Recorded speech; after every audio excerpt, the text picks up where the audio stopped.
America, and in other parts of the world as well.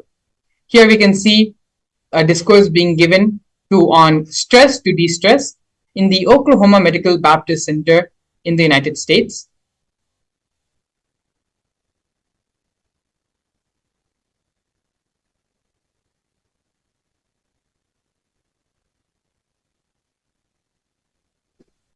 Further, in the history of the Kailasa and the Nithyananda Sangha, the Supreme Pontiff of Hinduism, in the 2015 Nasik Kumbh Mela and the 2016 Ujjain Kumbh Mela. In both Kumbh Melas, the Supreme Pontiff of Hinduism initiated thousands into the science and gave thousands the mass living enlightenment initiation.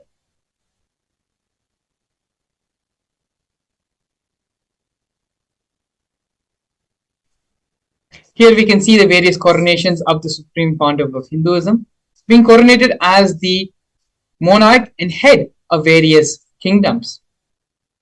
The first coronation which happened to the Supreme Pontiff of Hinduism was the coronation of the Kanchi Kailasa Saranya Peetham as the 233rd Guru Mahasannidhanam.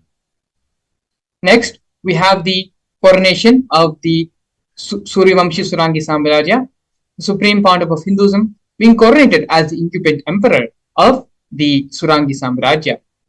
We then have the Supreme Pontiff of Hinduism being coronated as the present 23rd Guru Mahasannidhanam of Dharma Mukti Swarga Paramadina.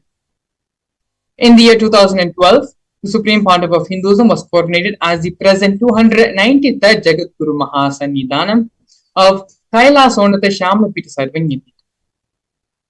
In the same year, the Supreme Pontiff of Hinduism was also coronated as the Mahamandaleshwar of the Mahanirvani Akhada, which is the largest apex monastic order in Hinduism. In the following years, the Supreme Pontiff of Hinduism was coronated as the 1008th Acharya Mahamandaleshwar of the Atal Akhada, which is the head of all the spiritual leaders, and the Atal Akhada is the ancient apex body of Hinduism. In the year 2015, the Supreme Pontiff of Hinduism was elected as the Supreme Pontiff of Hinduism by a congregation of over 1,000 Hindu leaders and pontiffs.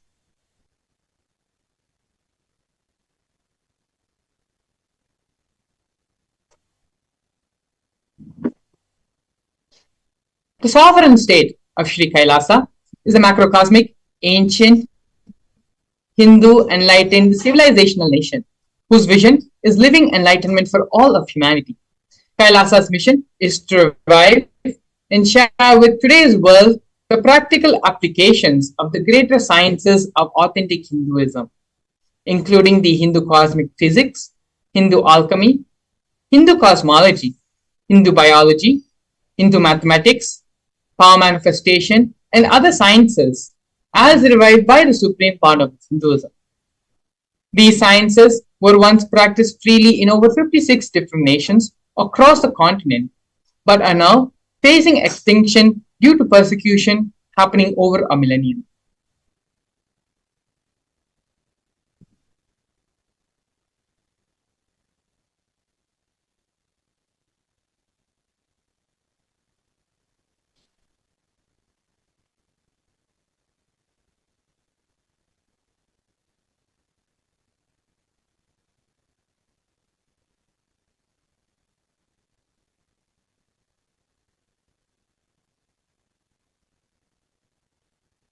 We are now looking at the 108 Sri Kailasa's Uniting Nations initiatives, where the legal body of Sri Kailasa Uniting Nations has initiated 108 different humanitarian efforts, different humanitarian services, which collectively allows for the creation of an enlightened, peaceful, sustainable, equitable, resilient, and thriving world.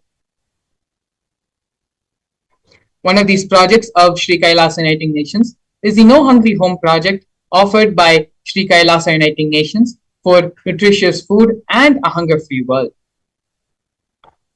Over 1 billion meals have been served over the past 27 years. Every month for the past 27 years, the Hindu ASMT community has served more than 1 billion meals in total.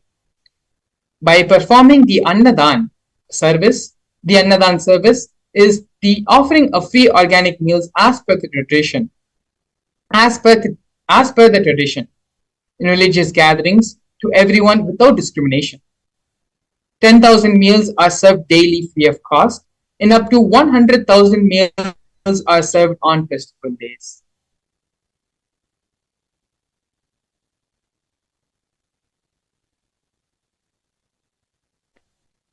Next, we are looking at Kailasa's protective and preventive COVID care centers offered by Sri Kailasa Uniting Nations for affordable and holistic health care. During the pandemic, which was a global event which affected all of us in various levels, in various different ways, the Supreme Pontiff of Hinduism was the only one to convert his monastery campuses into a multi-layer quarantine facility free for all people, regardless of any differences in age, in gender, in caste, creed, ethnicity, color, social economic status, and without any discrimination, the service was provided free to all by the Supreme Pontiff of Hinduism.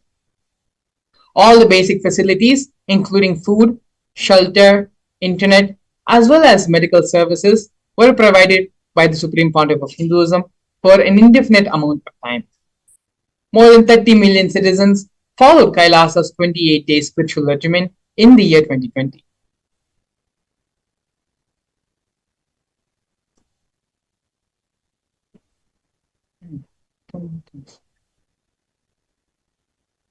Next, we're looking at the Nithyananda Hindi University and the Nithyananda Gurukul offered by Sri Kailasa Uniting Nations for education reform and development.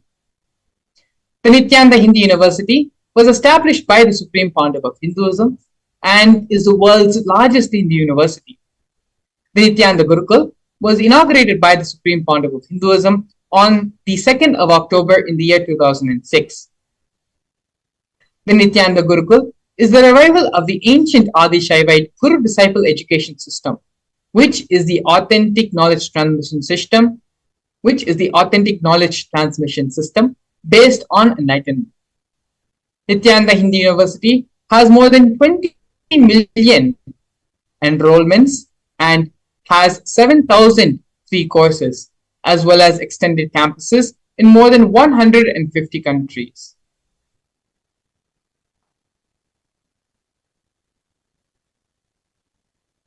Next, we're looking at the Nithyananda Jnanalaya project and Hinduismpedia offered by Sri Kailasa Uniting Nations for the protection of Hindu scriptures.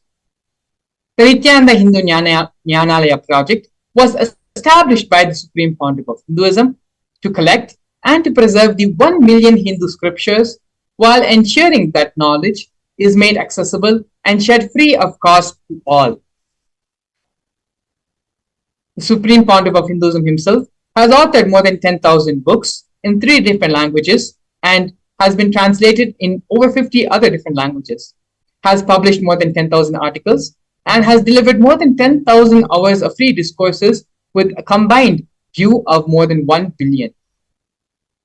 Kailasa's Hinduismpedia is a project established by the Supreme Pontiff of Hinduism, where the Supreme Pontiff of Hinduism has collected more than 15 terabyte digital books, rare manuscripts from all the 19 Saravanya Pitas, which are the ancient mutts and ashrams. Over 1 million pages on Hinduism, a collection of 22,000 digital books, 1,000 e-textbooks, and 100,000 articles on various topics in Hinduism has been collected in the Hinduismpedia project.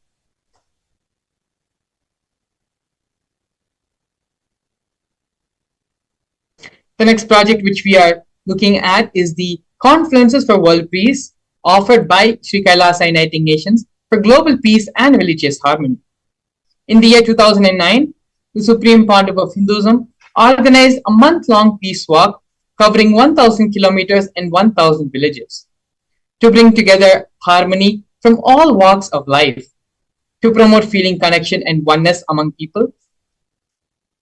During the walk, health camps were conducted in villages along its path.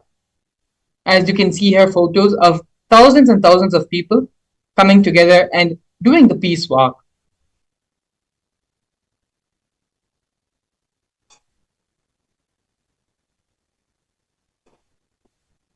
The next project which we are looking at right now is Sri Kailasa Uniting Nations for Feminine Empowerment and Gender Equality. Kailasa's Yogini Sarvanya Pita established the yoga and meditation universities to empower the quality of life and emphasis on life solutions through Vedas and through the Agamas, empowering the indigenous rural women, fighting against wrongful gender stereotyping, gender-based violence, and lack of inclusive and quality learning environments. Some of these initiatives, Kailasa's Nithyananda Lakshmi, which is a microfinancing service, Kailasa's Women Foundation and Women Empowerment Self-Help Centers, which have been launched in 108 places around the world since its initiation in 2009. Kailasa's Ankita program, which is providing foundational literacy about working on basic community services and infrastructure environments, establishments. Kailasa's Ashreya program, providing vocational training programs to rural and indigenous women to provide equal opportunities and access to independent, self-sufficient financial environments. The Supreme Pontiff of Hinduism has revived the Vedic feminism in Kailasa, where 80% of leadership positions are occupied by women.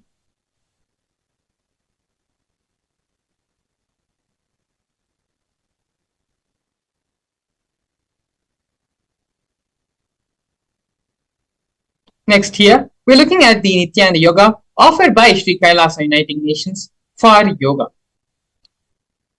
The Supreme Pontiff of Hinduism has revived 108 scientifically validated kriyas, specifically targeting the 108 major diseases and disorders such as diabetes, arthritis, blood pressure, and rheumatism.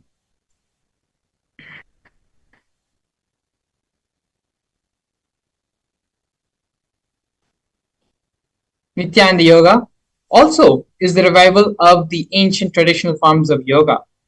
The Supreme Pontiff of Hinduism has revived the ancient pole yoga, which is the Shiva Stamba Yoga, and ancient rope yoga, which is the Kundalini Raja Yoga, in which yogic asanas, postures, and weight balancing techniques are performed to create the yogic physiology, aligning it to the cosmic geometry that manifests superconscious powers. Not only that, but the Supreme Pontiff of Hinduism has also been awarded 2 Guinness World Records for the largest rope yoga and largest pole yoga classes, bringing worldwide attention to these extraordinary forms of yoga. These Guinness World Records were established on the 30th of September and 3rd of October, respectively.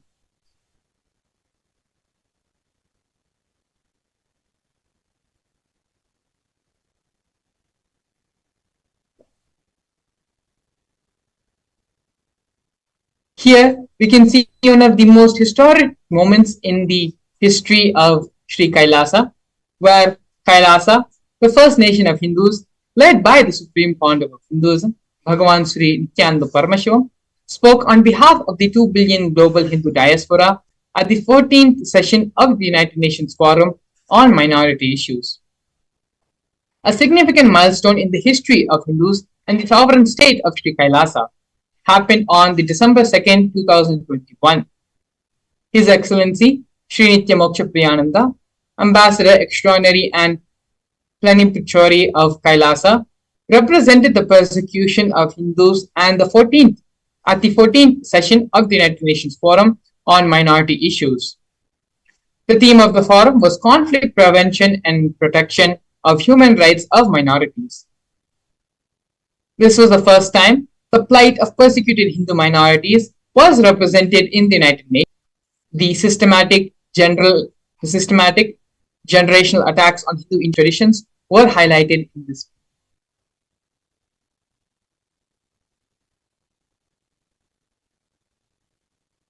Here, we're witnessing and seeing the torture and murder attempts by the state and non-state actors. Over 70 assassination attempts and physical attacks on the Supreme Pontiff of Hinduism have happened in India and abroad. More than 40 attacks on community members, destruction of monasteries and temples. Over 60 incidences of attacks and molestations of rape of women and women monks. Intense lawfare through the 100 false legal cases being falsely accused on the Supreme Court of Hinduism. Intersectional persecution using the entire government mechanism, politically owned media, police, and judiciary controlled by politicians, inciting mob violence through social media. These are just few of the many, many ways the Supreme Pontiff of Hinduism is being illegally persecuted and attacked for reviving Hinduism and for giving humanity the superconscious break. Despite all this illegal lawfare happening on the Supreme Pontiff of Hinduism, the Supreme Pontiff of Hinduism, against all odds, has built Sri Kailasa, has built the only Hindu nation for Hindus, and to revive, protect Hinduism, and to give the superconscious breakthrough to humanity. One of the important and most powerful ways the Supreme Pontiff of Hinduism is giving the superconscious breakthrough to humanity is through the power manifestation science. In this next segment, we're going to be looking over the power manifestation science, exactly what is power manifestation and how the science works, as well as a live demonstration of the power manifestation we are going to be seeing in the next segment. So please stay tuned. We'll be back after a short break.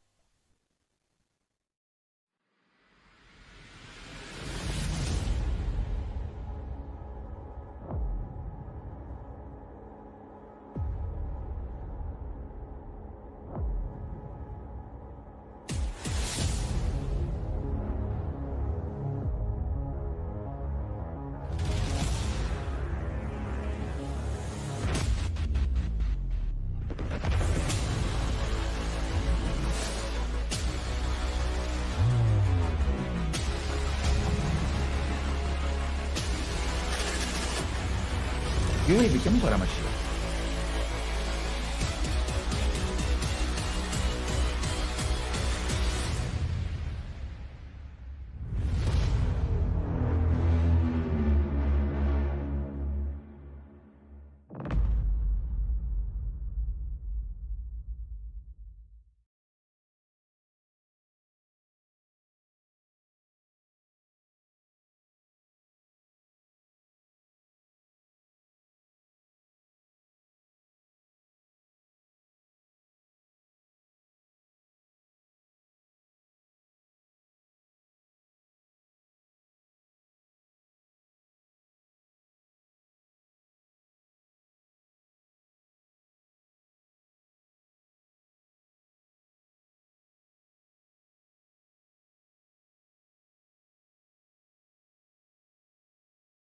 A more intelligently connected world leads to a brighter future. An enlightened humanity leads to a better world. During the Paramashivam program, we help people to discover their superhuman possibilities and help them to find and achieve the true purpose of their birth by giving them the techniques, practices, and methodologies from the Vedagamas, the original source scriptures of Hinduism. The Supreme Pontiff of Hinduism is reviving the ancient original Vedas and Agamas in all its glory, in a user-friendly way for the modern mind.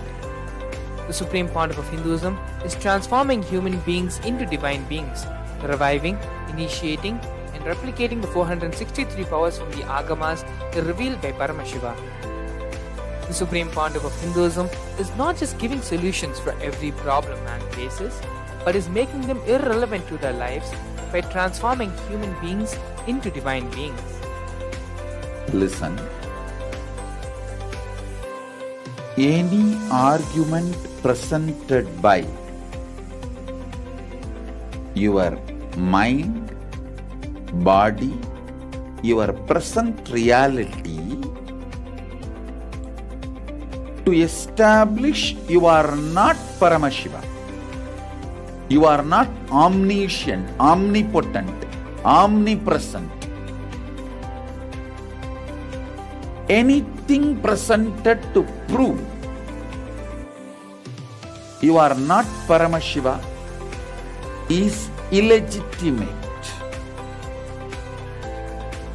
Decide this. This is super determinism. Understand? Anything you declare as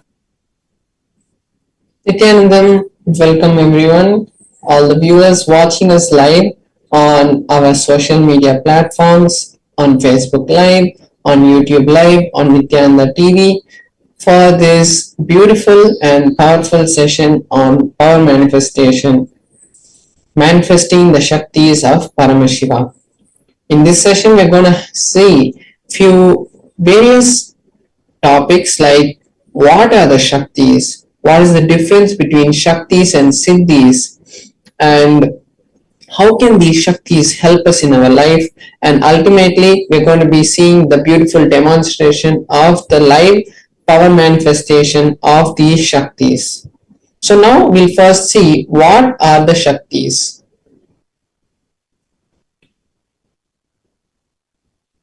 So, in the Vedagamas, the source scriptures of Hinduism, Paramashiva reveals in elaborate detail that every human is hardwired to be able to manifest the Shaktis, extraordinary Shaktis of Paramashiva.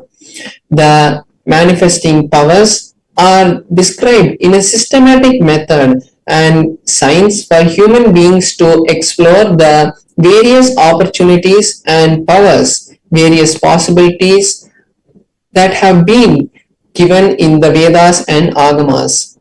Shaktis manifest from the fundamental space that I am divine, I am Paramashiva, and not that I am a human being going to manifest Paramashiva. Now we'll be seeing the difference between the Shaktis and Siddhis.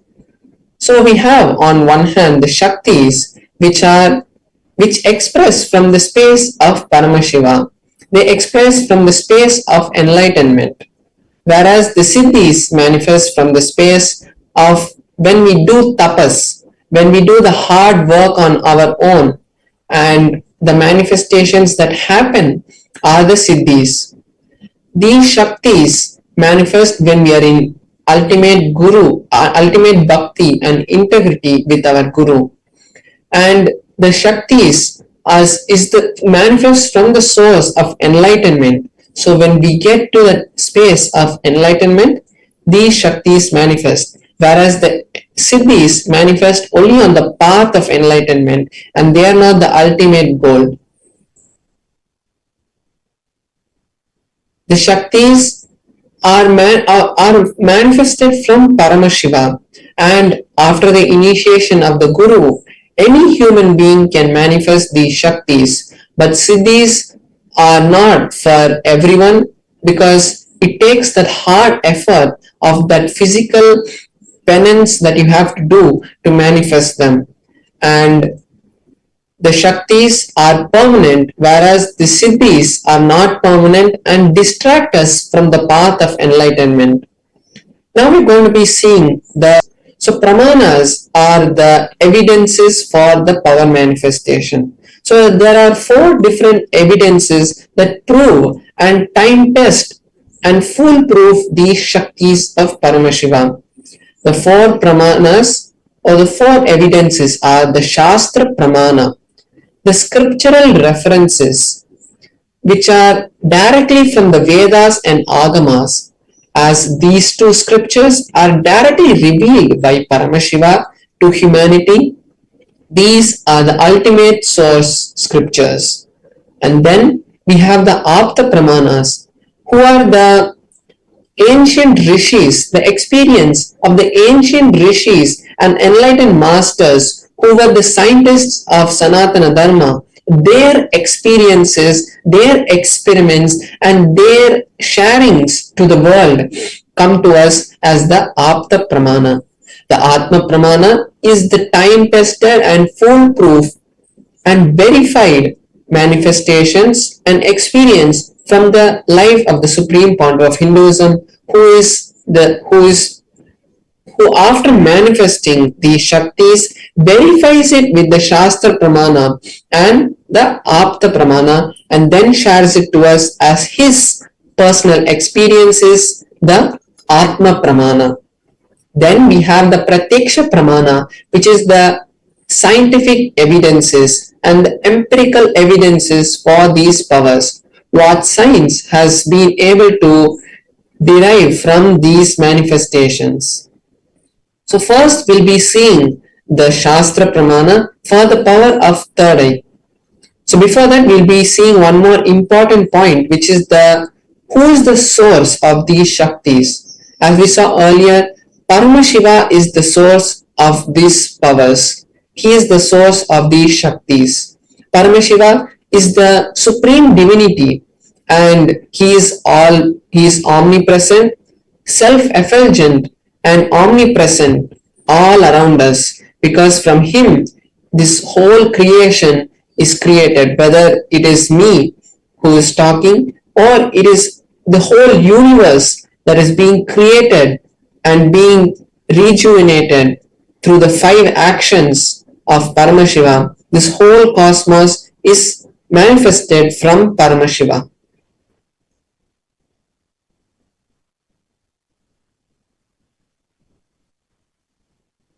Now, the ultimate truth about Shaktis is when a powerful cognition, the jnana, is mapped into us, is understood, is cognized by us, our consciousness, when it is mapped, it becomes prajnana, which is the powers that manifest through us. So when a powerful cognition is cognized into our consciousness, and when it comes out, when it is expressed, it is manifested as Shaktis. Now we'll be seeing the Shastra Pramana, the scriptural reference, what Paramashiva has told in the Vedas and Agamas about these Shaktis. So the Shastra Pramana for the power of third eye is from the Vijnana Bhairava Tantra. And the third eye is not just reading, it is not just about reading, but it is the intra-organ which has been given to all human beings by Paramashiva. So the Shastra Pramana is from the Vijnana Bhairava Tantra, Sutra 34. Kvachid vastuni vinyasya shaner drishtrim nivartayet tajnanam chitta sahitam devi shunyalayo bhavet. The translation of this verse is: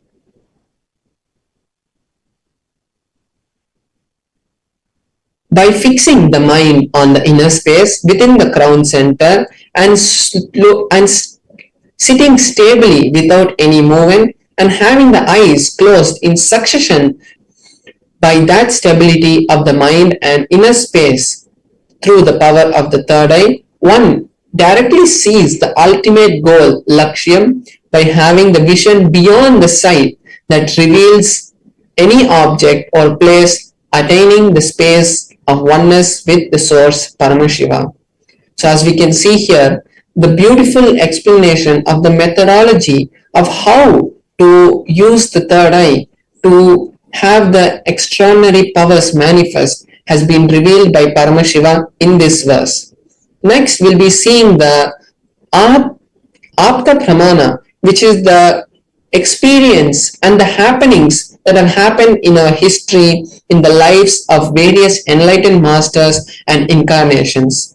In this Apta Pramana, we'll be seeing the beautiful Pramana from the Bhagavad Gita, this historical event of the Bhagavad Gita in the Mahabharata.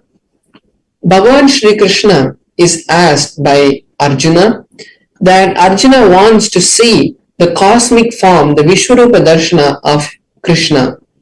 But Krishna tells in the 8th verse of the 11th chapter, but you cannot see my cosmic form with these physical eyes of yours. Therefore, I grant you the divine vision of the third eye. Behold my cosmic form.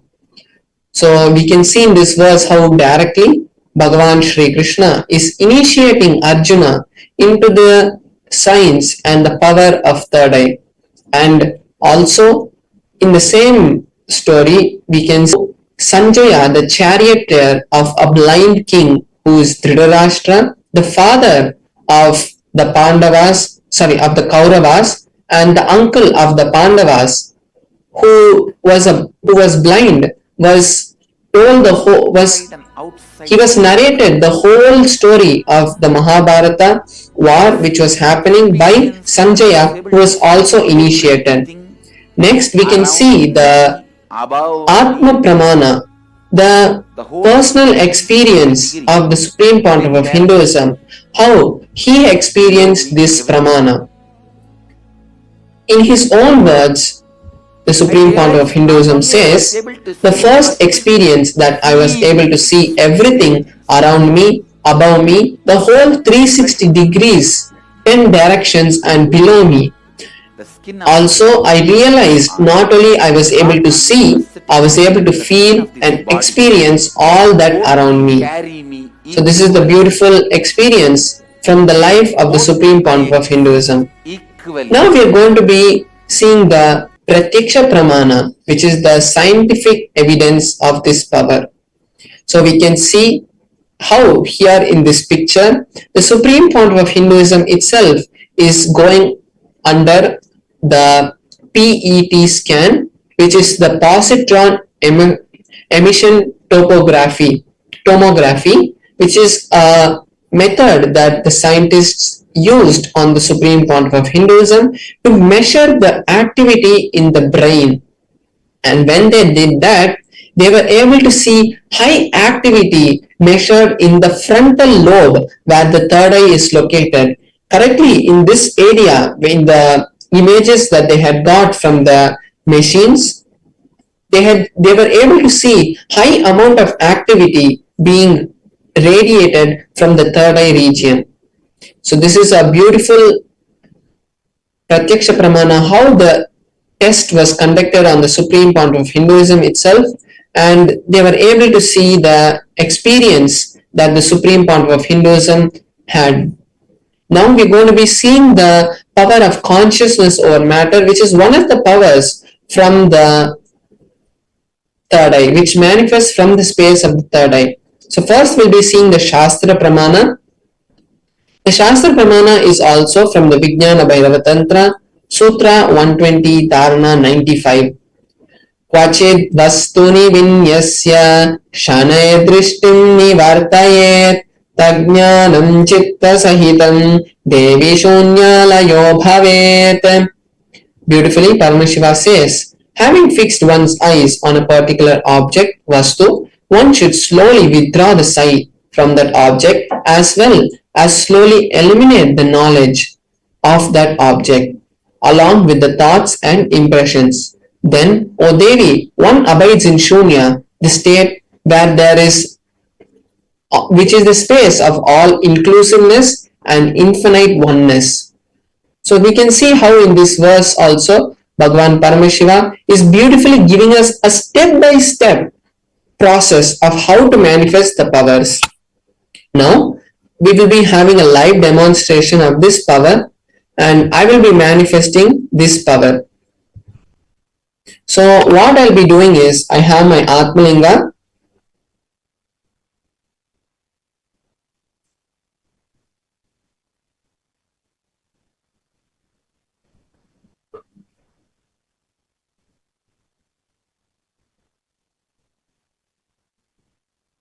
So I have my Atmalinga with me, and I'm going to be placing my hand on a flat surface, and then I'm going to be placing my Atmalinga, and with the power of Paramashiva, I'll be making the Atmalinga to stand, and we'll be having the beautiful darshan of the Atmalinga standing. So now I'll be showing you in close up my hand so that we can make sure that the authenticity of this power is maintained. So I'll be showing you the Atmalinga in a close up, and I will also be showing my hand in a close up to show that there is no strings tied and there is no any other external things that are affecting the Atmalinga.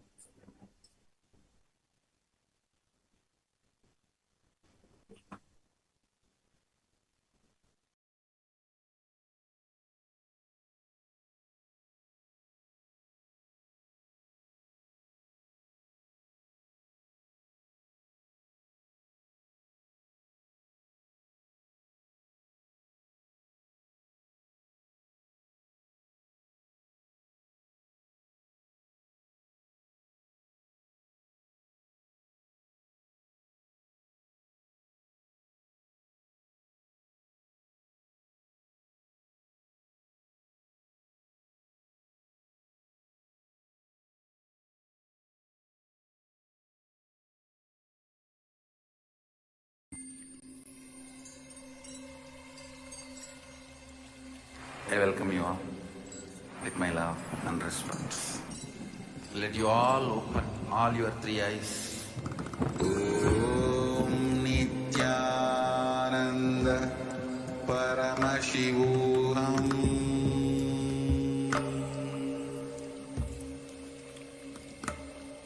Om Nithyananda Paramashivam.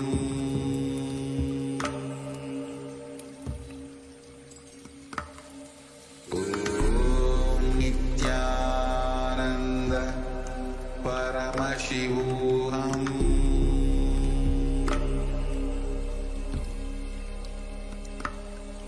Om Nithyananda Paramashivam.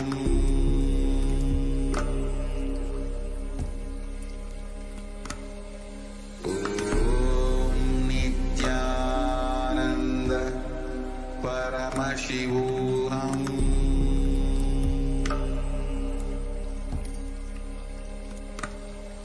Om Nithyananda.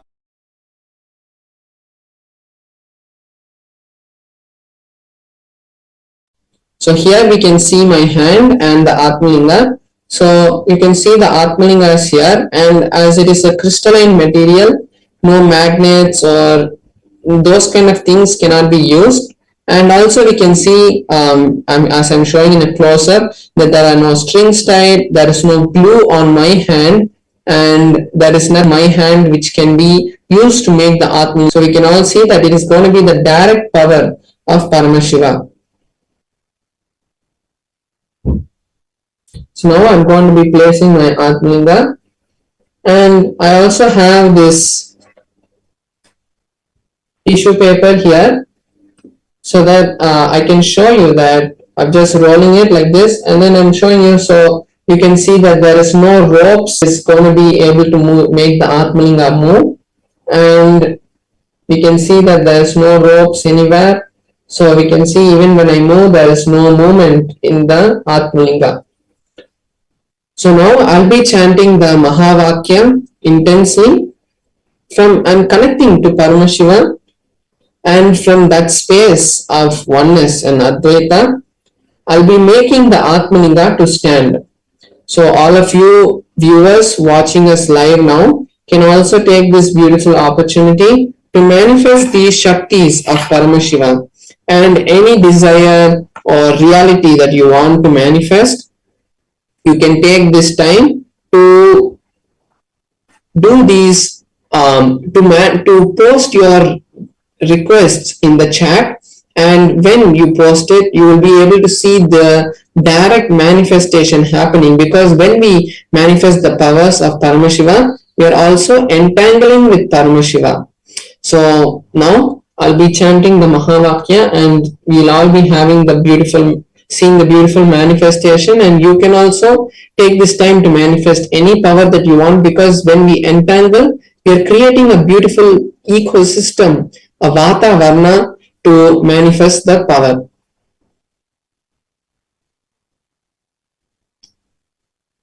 So now I'm going to be chanting the Mahavakya, and all of you can also join me.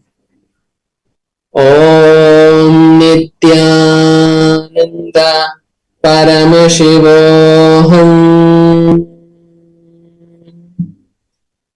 Om Nithyananda Paramashivoham. Om Nithyananda Paramashivoham. Om Nithyananda Paramashivoham. Om Nithyananda Paramashivoham. Om Nithyananda Paramashivoham.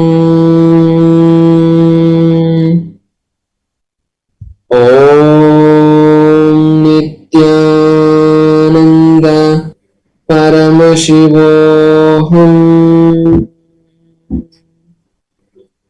Om Nithyananda Paramashivoham. Om Nithyananda Paramashivoham. Om Nithyananda Paramashivoham.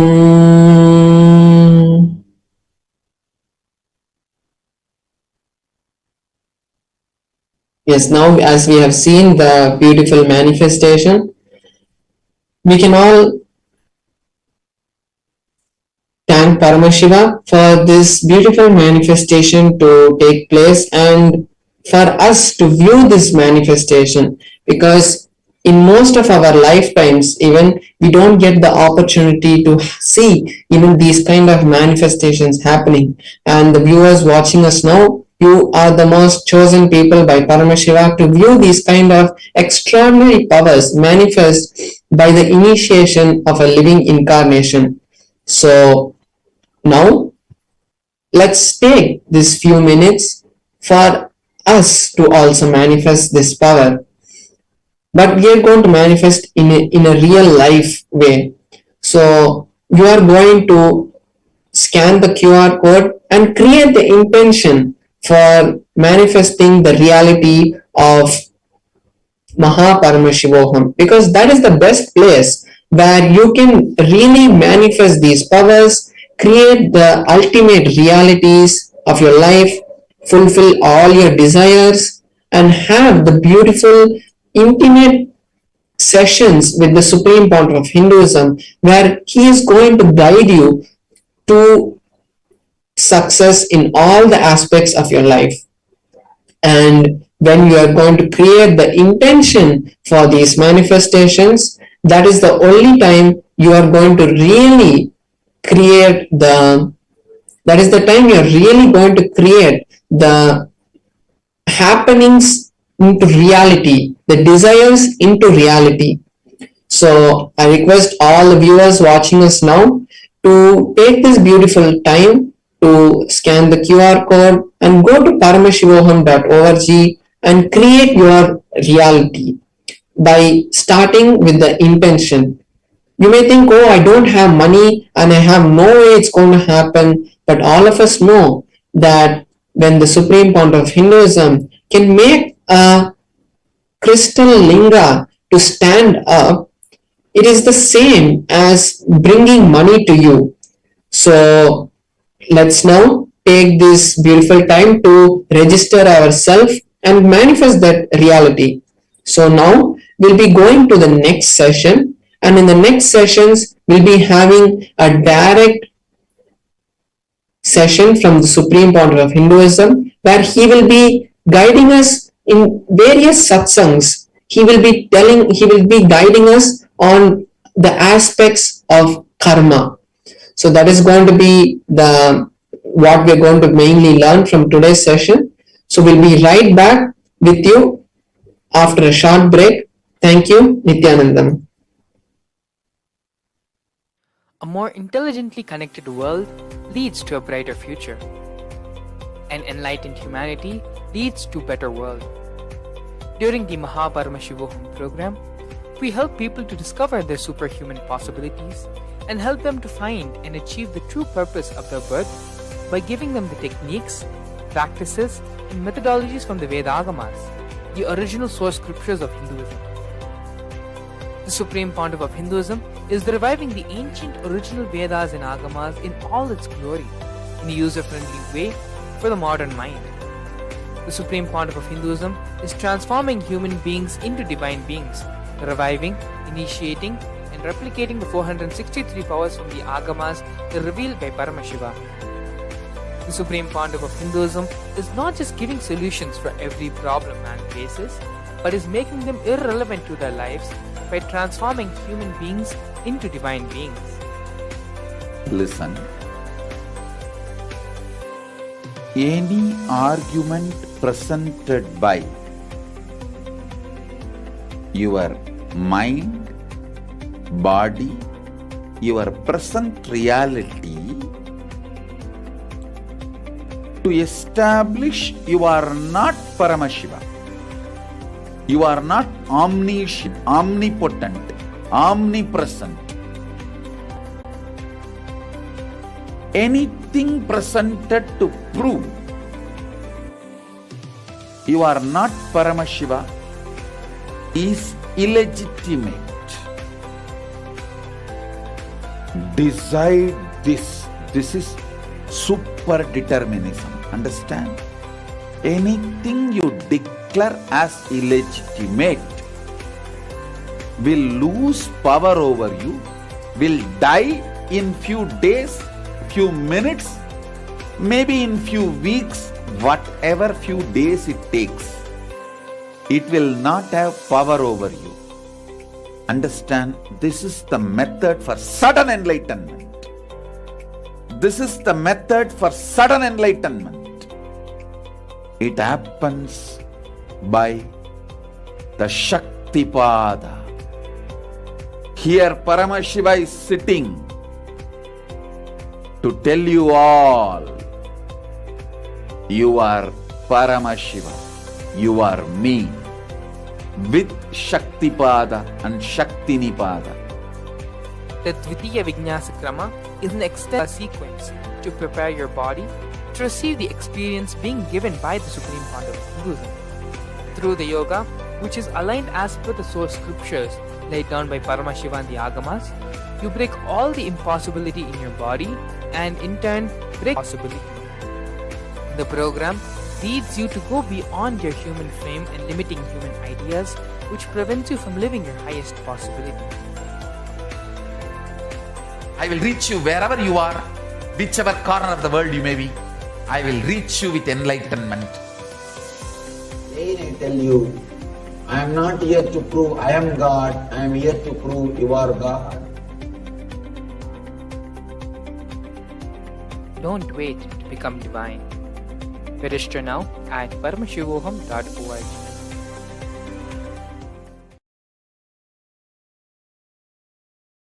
Yes, we're back. Beautifully, we saw Paramashivam Maharaj doing the Bhava manifestation with the grace and blessings of the Supreme Pontiff of Hinduism. He was able to manifest the power of consciousness over matter, which are one of the many powers of third eye, in which Paramashivam Maharaj was able to lift the Atmalinga from a horizontal position to a vertical position. Now, after seeing this extraordinary power manifestation demonstration, we're going to be entering into the topic and subject of today's Bhava Samadhi Darshan. As I previously mentioned, today the Supreme Pontiff of Hinduism is going to be gracing all of us in the Bhava Samadhi Darshan of Bhikshatana. The story of Bhikshatana is very beautiful and is one of the Leelas which Paramashiva performed in order to remove the karmas, to remove the ego of the Tarakavana rishis. Throughout the process of today, leading to the Bhava Samadhi Darshan, we're going to be looking and finding out our various incompletions, root patterns, as well as understanding the concept of what is karma. How can we come out of karma? How can we bring completion to karma? We are now going to be watching a series of satsangs given by the Supreme Pontiff of Hinduism, enlightening us on this topic, on this concept of exactly what is karma.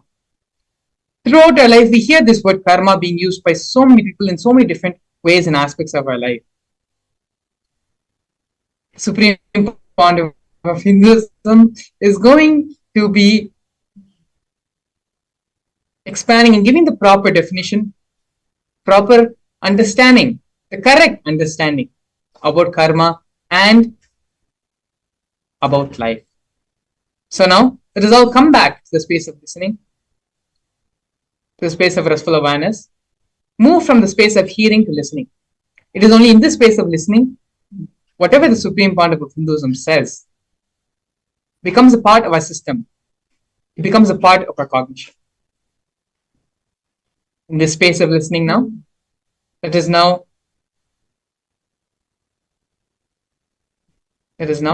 watch these signs.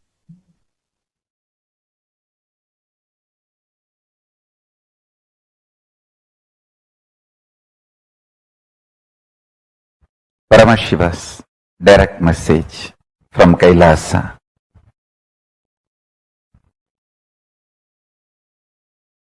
The dimension of Chidabhasa of the universe, where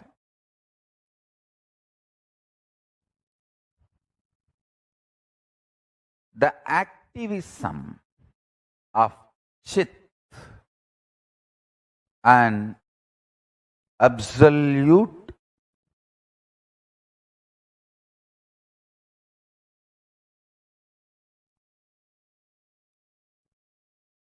pure existential reality of Chit. Listen, the activism of Chit, we call it as Shakti. Its pure existence of Chit is called Paramapurusha.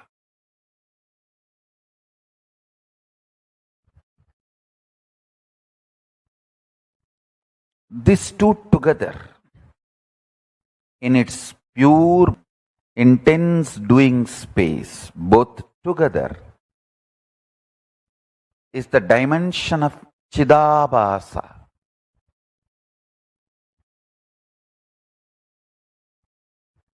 That space of Chidabhasa is the source of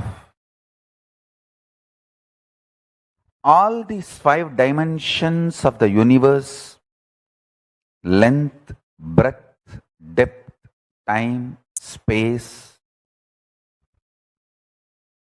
Because modern day scientists are trying to use 2 different words, time and space, I am also using the same way, but in reality, time and space is a single sheet.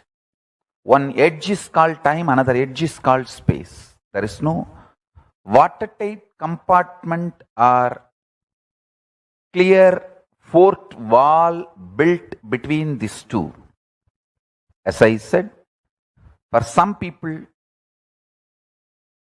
that same 100-meter cloth, 70-meter will be time, 30 will be space. For some, the 30-meter will be time and 70-meter will be space. That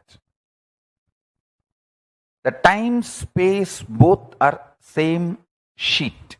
Imagine. I can even use the word sheath. Avarana. Sheath. Sheath is also apt word. Understand?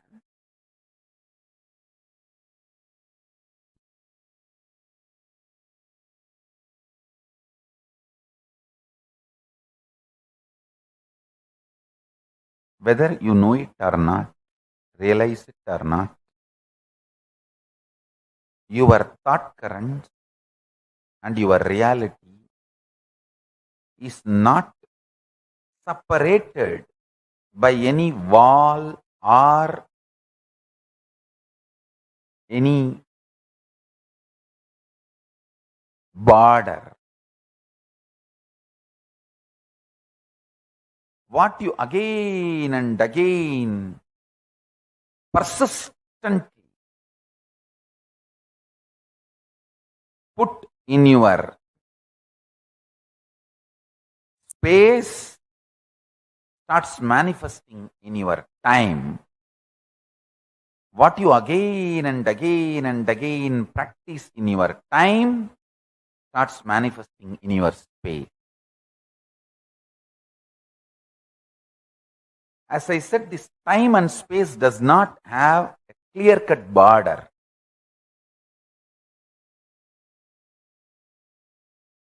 For some people, in this time-space continuum, in the time-space dimension, if it's 100-meter, consider it as 100-meter long cloth. For some people, 70 meter is time and 30 meter is space. For some people, 30 meter is time, 70 meter is space. For some people, even only 2 meter is time and 98 meter is space. For some people, 98 meter is time and 2 meter is space.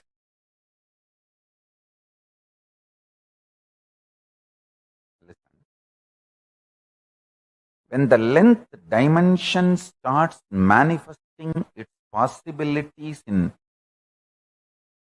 all its multiple level, it gives birth to breadth dimension.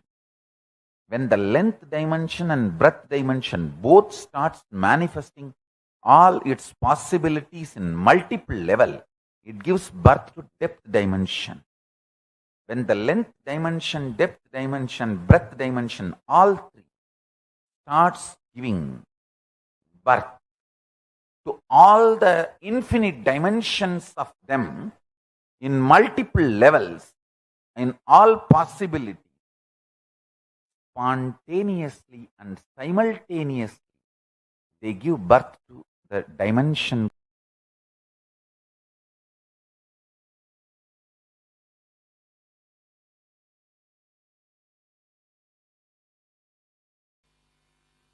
Any thought current or thought pattern in which you are stuck is karma. Listen. The thought current or thought pattern, any thought current, any thought pattern in which you are stuck is karma. Stuck thought current, suffocating thought current, suffocating thought pattern, suffocating thought trend is karma. Apply this one line definition in any zone of your life or any dimension of your life. Health. Any idea you have, thought current you have, thought pattern you have, which is not bringing health in you, is karma. Wealth. Any thought current, any thought pattern you have, which is not bringing wealth, what you want to cause as your reality in your life is karma. Anything which is not letting you cause your reality, the stuck thought current which is not causing your reality is karma. Understand? It can be in the field of your relationships, in the field of your wants, in the field of your needs, in the field of your contentment, in the field of your completion, whatever may be the field. In any field, the thought current in which you are stuck, thought pattern in which you are stuck is karma. There may be tons of life solutions for every situations you may know. Like completion with yourself, completion with others, authenticity, integrity, responsibility, enriching, listening. There may be tons of concepts to cause your reality. If it has not started happening, it is only karma for you. Listen.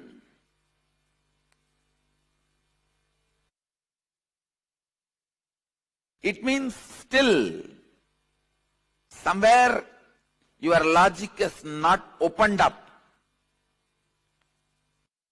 Any thought current which makes you feel stuck,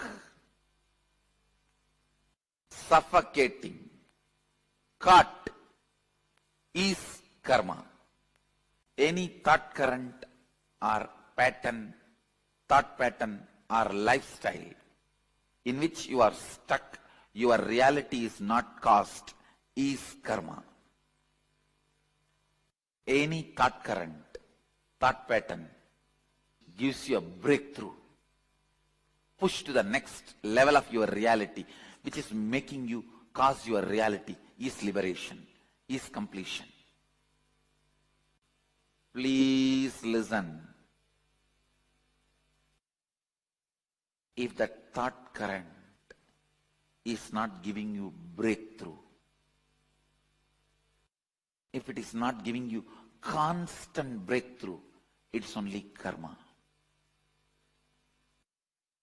Please understand, including my teachings, only if it gives you breakthrough, it is completion. A thought current which can solve your problems partly, thought current which can cause your reality partly, is also karma, good karma. That's all, but karma. The thought pattern which does not cause any of your reality is karma.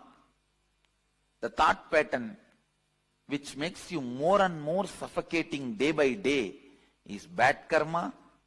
The thought pattern which causes reality is good karma. The thought pattern, thought trend which causes all the things you want as reality is completion. If you are not able to cause even one reality you want, question the whole thought current you have. Question the whole series of thought current you have.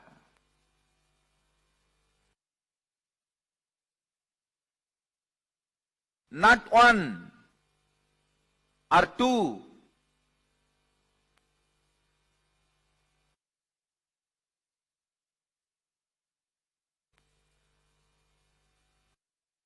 Na iti, not this. Na iti, not this.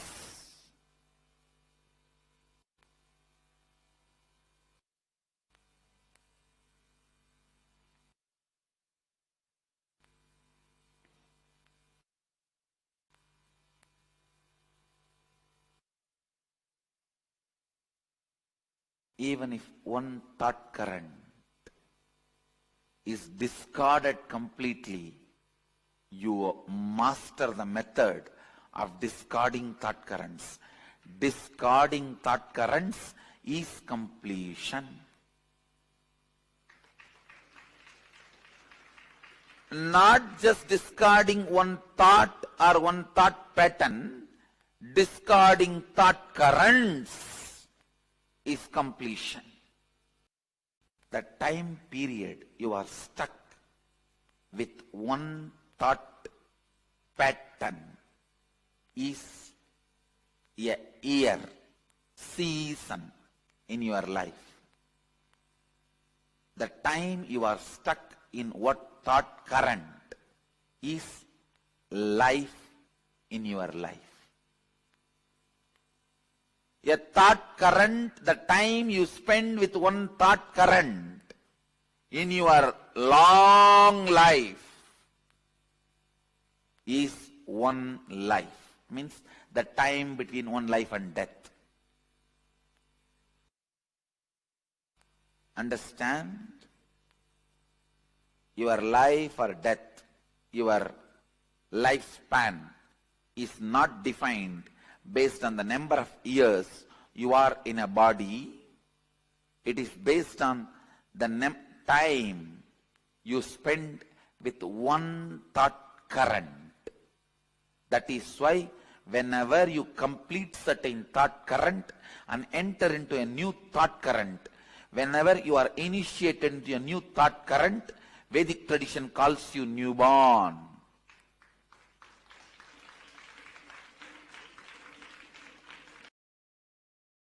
Karma is not something which you committed or omitted.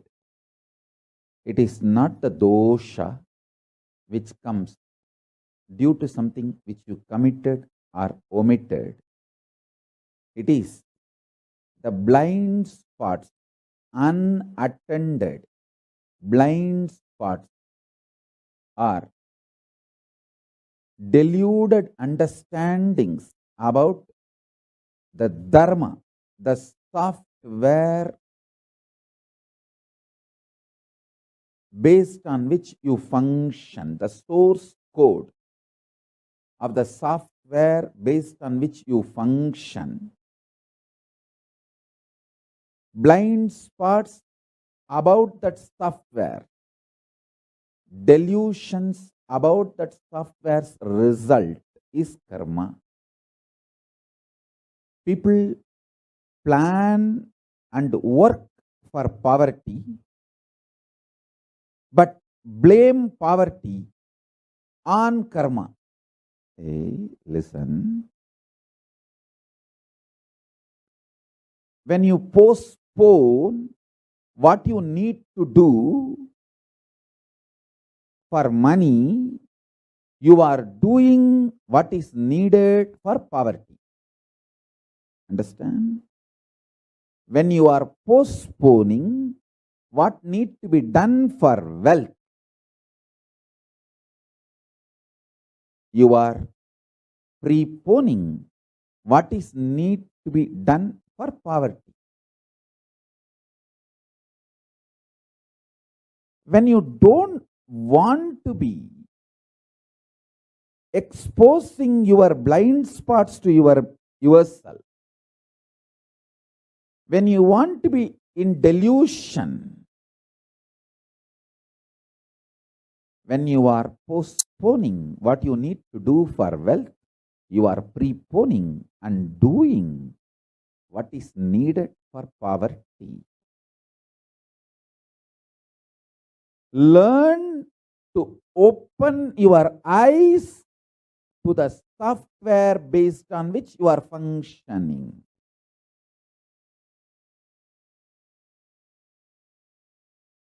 Whether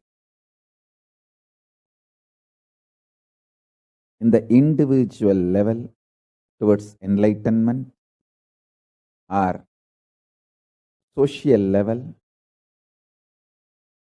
your survival as the society, group of people, or political level, survival of your political existence, or economical level, survival of your group economically in any level.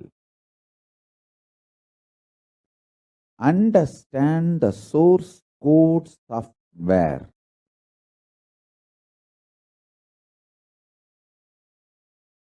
I understood the source code software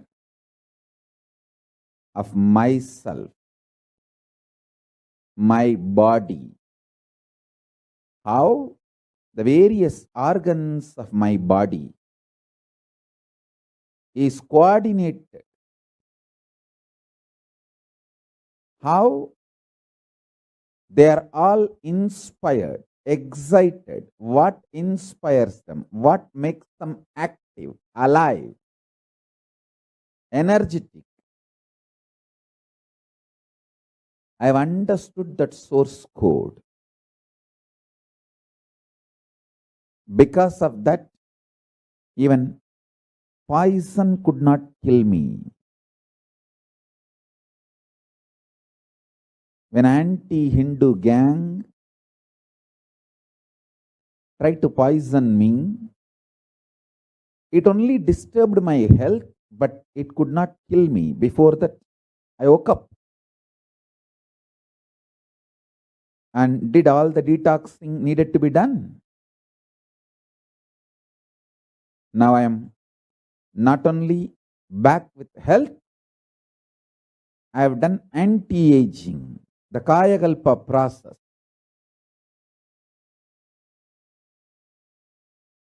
All my knowledge research, everything I received from my gurus and with my own experience, and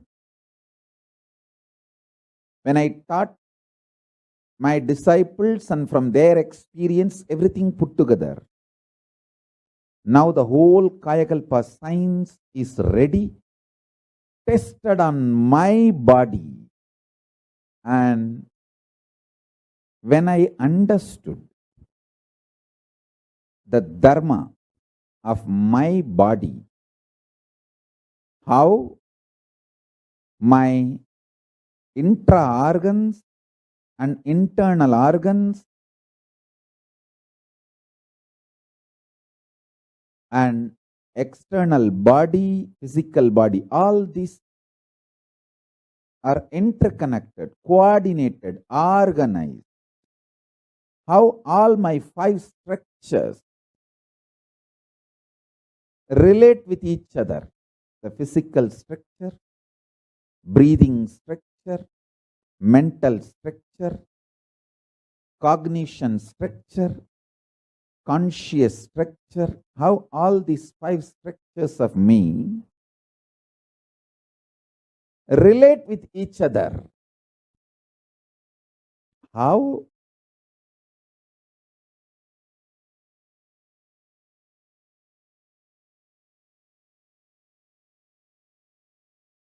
They either inspire each other or perspire each other. This whole coordination, what is the source code of the software of this happening? This whole thing, I understood, because I understood what is happening inside me, I can understand very clearly what is happening outside me. Once I understood the first principle of me, I just know everything. I become Sarvanya. I can know anything. Understand? I am not talking out of arrogance. I am telling you the truth as it is. I can know anything. If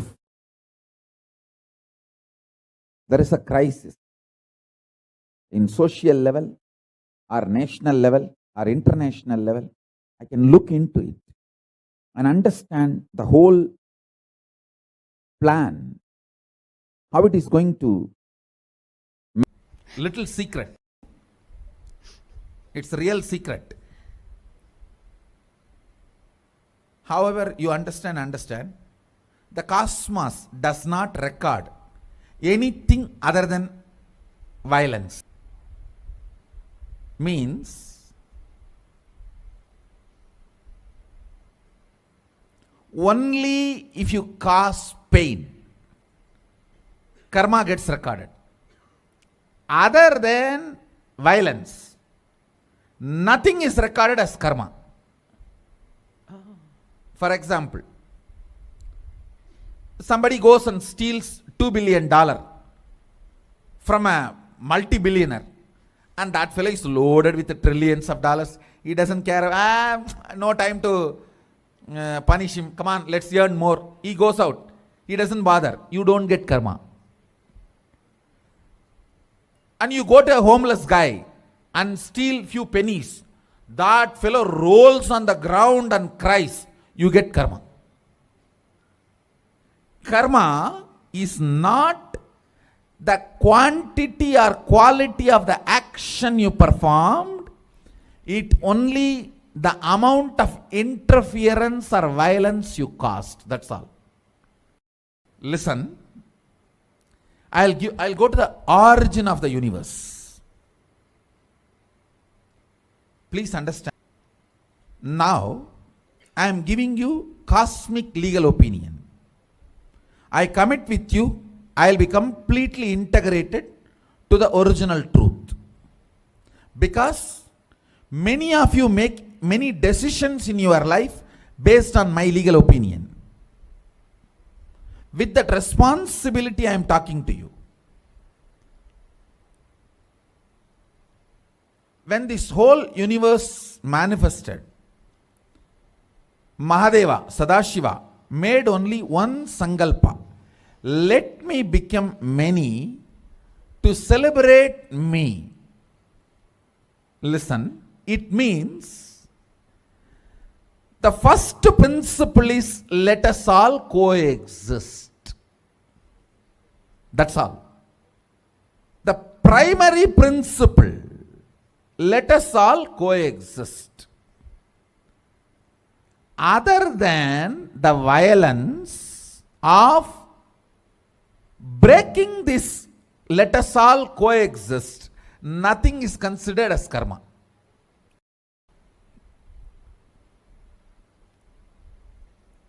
All of you are getting what I am saying? See,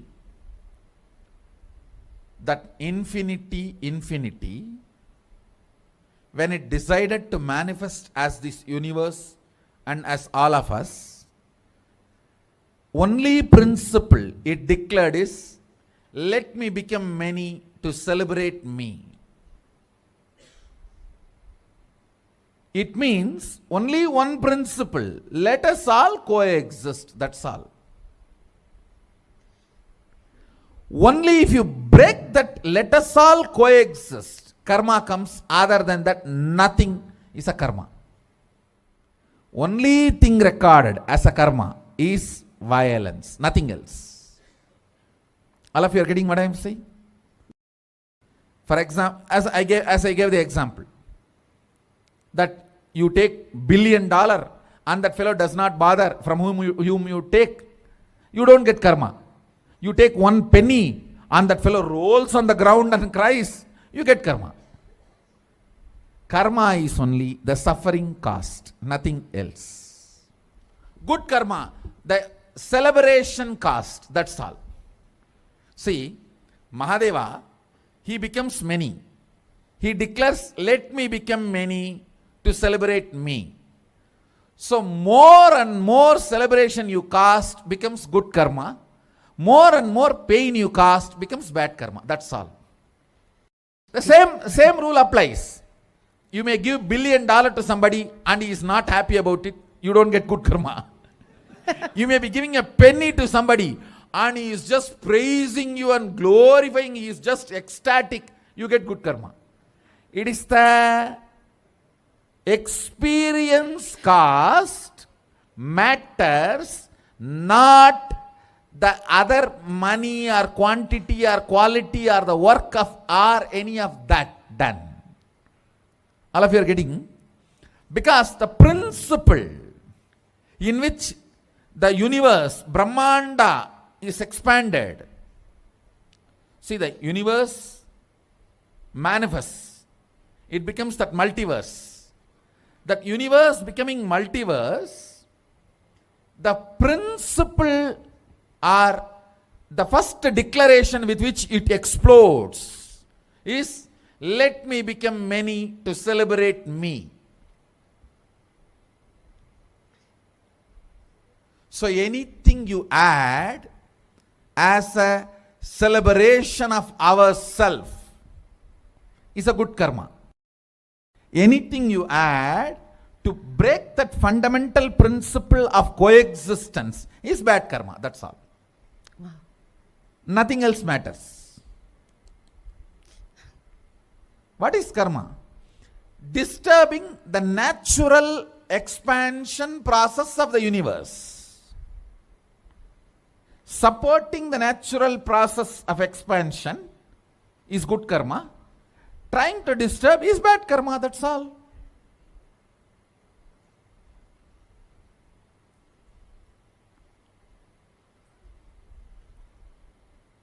That is why I tell people, whole life who drinks and smokes does not have 1 inch of karma. He may have health issue, but 1 non-veg meal is enough to put you in hell. Because the pain of the animal is there. Animal is not going to be blessing you and dying when it dies.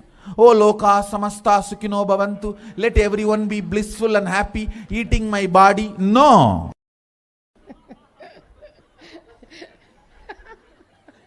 No, tell me. Is there any animal? See the Facebook video, how they skin the animals. Tons of Facebook videos are there. There's on Facebook page that slaughterhouse without glass doors. Sorry, glass doors, slaughterhouse, something. There's on Facebook page. I get regularly. Maybe next session when I come, I'll try to get that. They say that if we put glass windows for the slaughterhouses, whole world will become vegetarian. Because you don't know what goes on for that meat to be in your plate. Karma is cosmic logic. In simple words,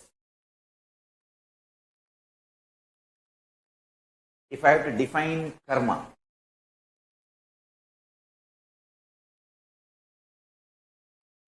cosmic logic and the way life of the cosmos, which is independent intelligence,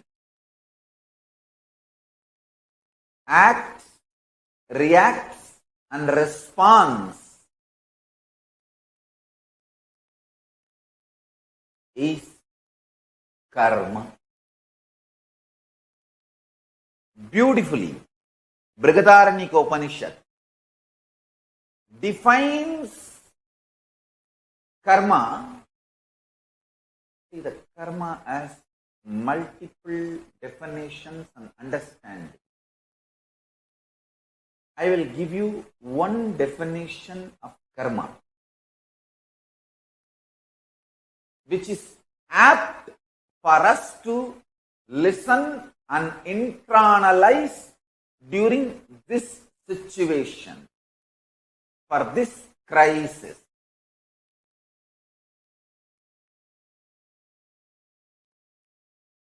Yadakari, yadachari, tata bhavati, sadhukari, sadhur bhavati, papakari, papo bhavati, punya punyena karmana bhavati, papa papena. This is Brihadaranyaka Upanishad, 4th Adhyaya, 4th Brahmanam, 5th mantra. I'll give you the translation. As it does and acts, so it becomes. By doing good, it becomes. By doing evil, it becomes evil. It becomes virtuous through good acts and vicious through evil acts. I'll give you one more definition of karma, the cosmic logic, which is needed for all of us to listen and internalize during this crisis. Again, this definition is from Brihadaranyaka Upanishad, which is the source of Hindu scriptures. 3rd Adhyaya, 2nd Brahmanam, 13th mantra. Karma haiva tat prasatu, punyo vai punyena, karmana bhavati, papa pape neti. Therefore, one indeed becomes good through good work and evil through evil work.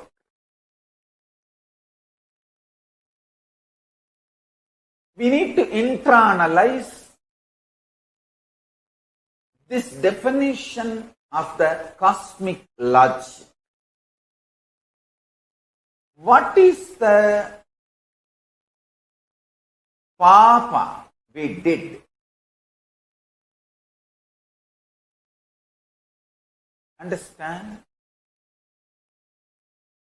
Hinduism asks us to internalize only to build powerful future, not to collapse into guilt or powerlessness about the past. Please understand, the concept of sin is used in modern day to put you in guilt, collapse you, make you powerless mentally, psychologically, emotionally weak, to be exploited. But Hindu concept of papa is never used to put you in guilt, fear, and make you powerless and break you mentally or psychologically, emotionally. No. Be very clear. Be informed. The Hindu concept of papa, the cosmic logic, the karma, is taught to you. The secrets about cosmic logic, knowledge of the cosmic logic, karma, is revealed to you only to make you powerful and create a new future, to live powerfully and undo all the mistakes committed in the past due to delusion, ignorance. Understand? The concept of papa is completely different from the concept of, as I said, the three levels of karma. The level where you have to experience and enjoy good and the bad you did. That's the animal level. The human level, you can cancel your good by bad, or you can cancel your bad by good action. Through prayaschitta, you can free yourself from the bad happened through you.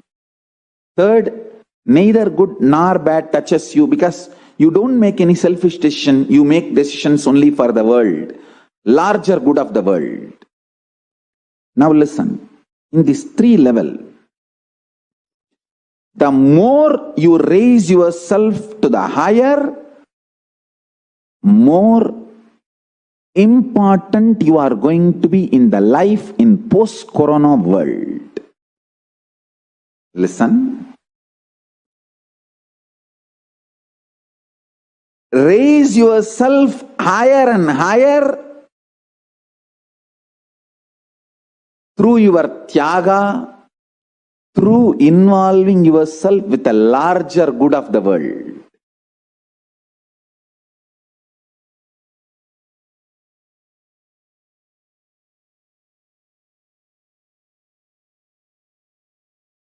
Yes, Nithyananda. Swamiji beautifully explained and clarified a lot of misconceptions, misinformation, and false ideas that have been spread about karma. The fundamental concept of what is karma, how we accumulate karma, as well as how we can complete all our karma and become one with Paramashivam. Beautifully, the Supreme Pandava of Hinduism explained exactly what karma is. Karma is not directly or indirectly related to the actions you perform. Swamiji beautifully explained, it is only when you inflict violence upon someone, is only when karma is formed and only when karma is created. The only founding principle for accumulating bad karma is the pain and suffering which you inflict on another person. And the only where you can gain good karma is by the decisions and actions you make on becoming one, on bringing the oneness experience for everyone, in becoming inclusive and making more and more the space, the concept, and the community of oneness around you. Let us now look at the internalization exercise, which is going to help us understand this concept about karma in a much more deeper way.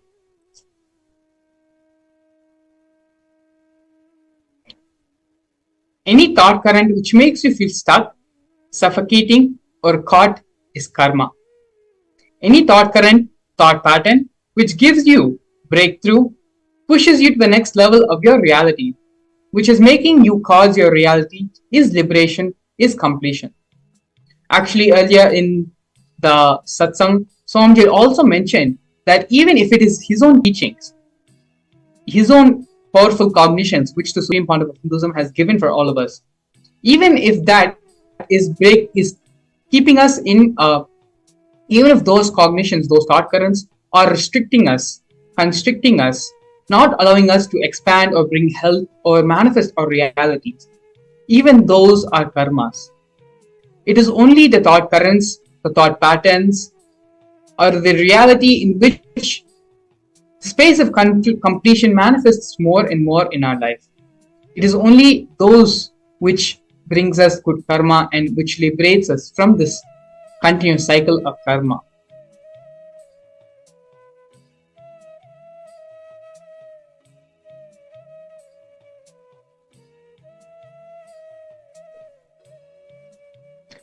The first step of this exercise, let us first pen down all the thought currents or lifestyle in which you are stuck. You feel is suffocating you, which is not letting you cause your reality. So I think this is pretty much very simple for all of us. All of us from the top of our head knows exactly where we're stuck in life, the ways we are feeling suffocated and restricted in life.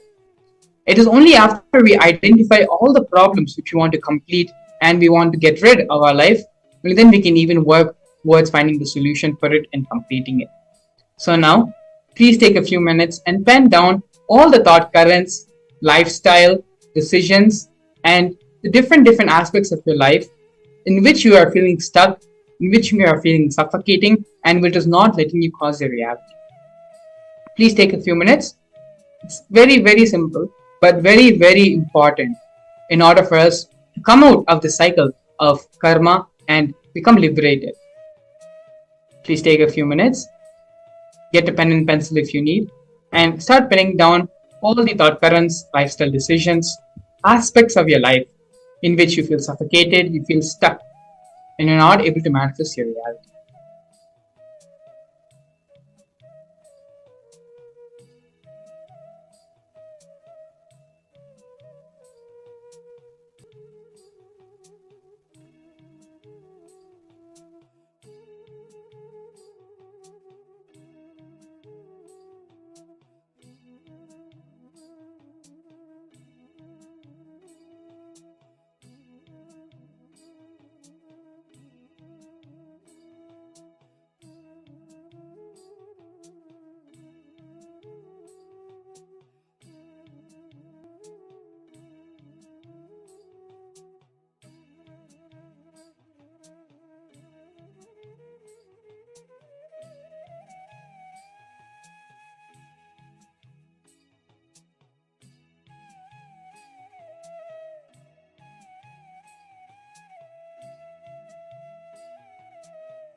Yes.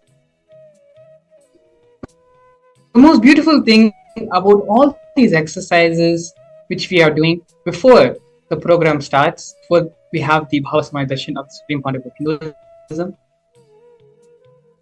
is that each and every day the Supreme Pontiff of Hinduism is giving a different way, completely different direction, different methodology, so that we can manifest our reality, so that we can live the life the way we want. So, this is so exciting and so inspiring, so much of bliss just even talking about it. The way you can manifest the reality which you want right now just by doing this simple exercise and having the darshan of the Supreme Pontiff throughout our life, from the time we were small, from the time maybe we even start cognizing and remembering ourselves. Whether we realize it or not, there have been many places where we know, we feel we are stuck, we are suffocating. There's something which we want to achieve, but we're not able to. Swamiji is giving the answers why we feel that way in those moments. Not only is he giving us the clarity and explaining to us about our own lives, so also teaching us how we can manifest the reality which we want. And that starts by first penning down all the things which you want to change in your life, which you want to transform in your life, manifest the reality, the life which you want to live. So please, with utmost sincerity, pen down all the patterns, all the thought currents, the lifestyle decisions, every way you feel stuck, you feel suffocated, you don't know what to do. Pen all those things now. Swamiji is going to be getting rid of all these incompletions in the Bhava Darshan today. Continue to pen down all the patterns, problems, everything which you want to be removed from your life.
Yes. We're now going to be moving into the second step of this process. Able to cause even one reality you want, question the whole thought current you are having. Question the whole series of thought currents you are having, not just one or two. Na iti, not this. Na iti, not this. Even if one thought current is discarded completely, you have mastered the method of discarding thought currents. Discarding thought currents is completion. Not just discarding one thought or one thought pattern, discarding thought currents is completion. There's a very beautiful analogy we can give to understand this truth completely, which Swamiji is expanding upon. We want to reach a certain beach or a certain park, but we continue to drive in the opposite direction of the destination which we want to travel to. How will you ever reach the destination? How will you ever reach the park or the beach or the place which you want to go to without traveling in the direction of the beach or the park? Our life can be boiled down to the simple fundamental truth, the single fundamental analogy, which is the reason behind why we are not able to manifest any reality that we want. To manifest the space of completion, to manifest the reality which we want, we need to travel in that direction. As Swamiji beautifully says here, the discarding of one thought current is not completion, but the continuous process of discarding thought currents is completion. Continuously, as you are identifying and finding out all the thought currents which are not allowing you to manifest the reality which you want. Now, all of us have already penned down the things which are limiting us in our life, the ways we are feeling suffocated in our life, be it the decisions we have made for our life or certain external factors, whatever the reason may be. We have listed down all the things which we feel are suffocating our life and are not allowing us, preventing us from manifesting the reality which we want. Now, in the second step, Swamiji is giving the technique to complete and bring completion among all those thought currents. The deciding to discard these thought currents for each of yourself, sit and do completion. Again, let me remind you, it is not just the discarding of one certain thought current or a couple of certain thought currents which is going to bring completion into you. The continuous process of discarding your thought currents which are life negative, which are preventing you from manifesting and experiencing the reality which you want to. The continuous process of discarding thought currents is what is completion. Let us all now take a few minutes and sit with ourselves. Keep all the phones, the gadgets, everything aside. Close the door of your room if you need to. For just a few minutes, let us now sit without any distractions and do this completion process sincerely. It's a simple but powerful process. Just sit and have the list in front of you in which you have written down all the suffocating thought currents, suffocating decisions which you have made, which are preventing you from experiencing the reality which you.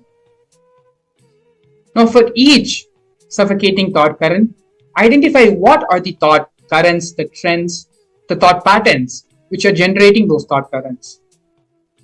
Sit and identify for each and every thought current the limiting factor which is preventing you from manifesting your reality. As we begin identifying these, start discarding them and declaring completion with those thought currents, those thought patterns.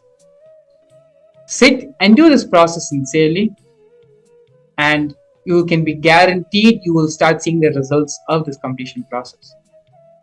Not only that, once we have done this initial completion of identifying all the thought currents, the thought patterns which are limiting us from experiencing our reality, the Supreme Pontiff of Hinduism, in a few hours, is going to be giving the Bhava Samadhi Darshan of Bhikshatana, through which the remaining thought currents, thought patterns which are beyond us, which we are not able to see, which we are not able to identify, Swamiji will do them for us. When we take the first initial 10 steps, 20 steps for the completion to start happening in us, Swamiji will go the full run, the full mile, the full 1,000 steps to ensure that only completion is there in us. So without further ado, let us now sit and start manifesting this completion in our being.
Don't allow your mind to get distracted.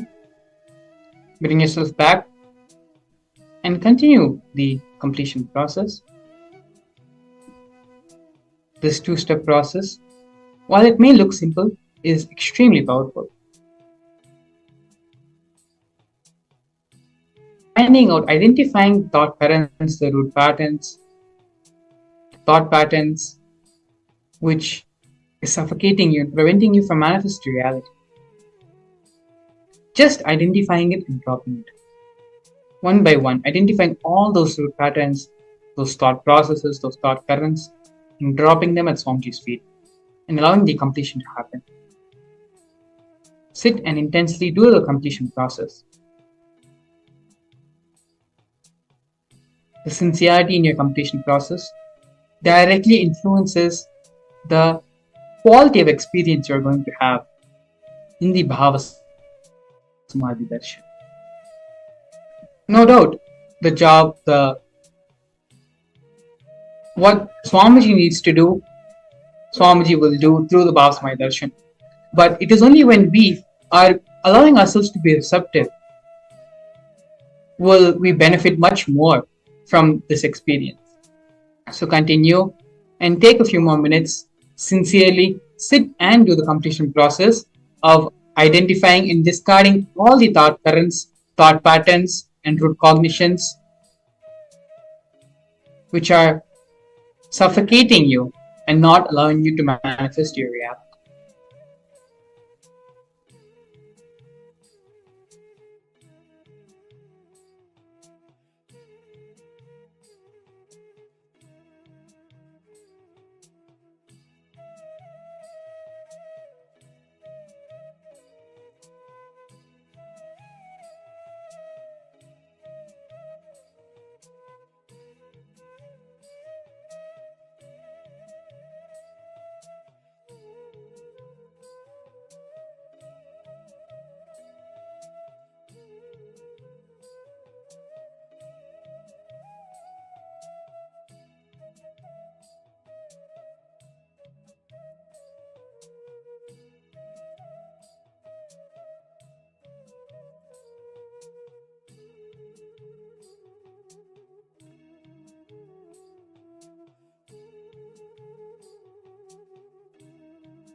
Yes.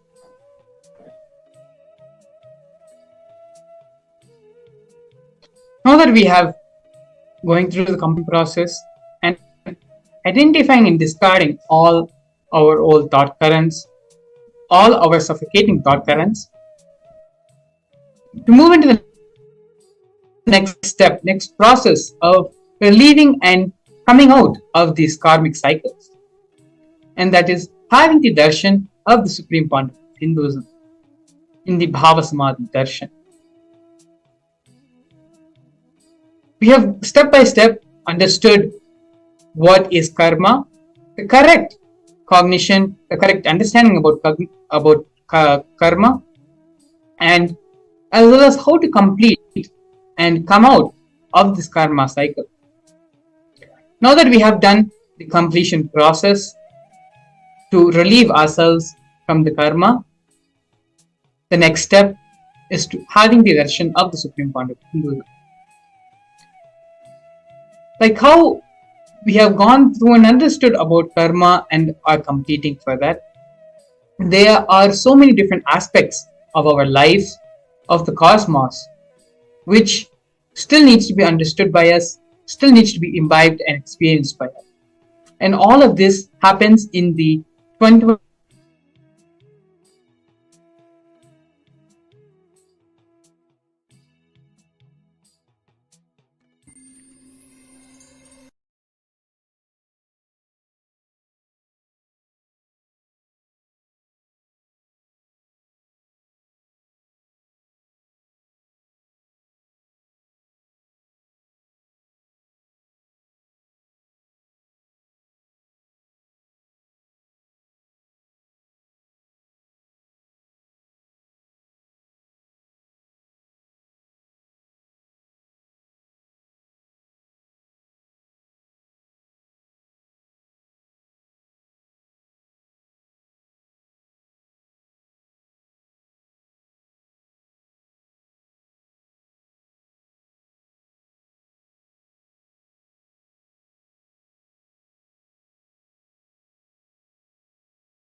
Nithyananda Paramashivam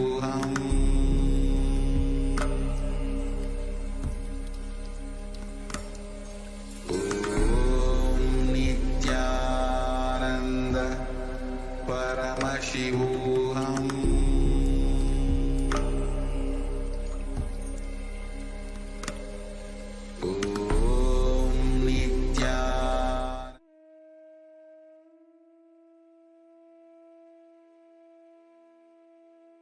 Yes.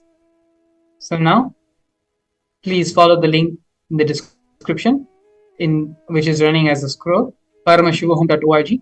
There's also the QR code which you can scan. And through the Mahaparamashivahome program, not only will patterns and restrictions which are happening on your life, which is preventing you from manifesting your ultimate reality, will be relieved, but also the experience of the multiple dimensions, the vertical time zones, and all these various aspects of reality of the cosmos can be experienced by you.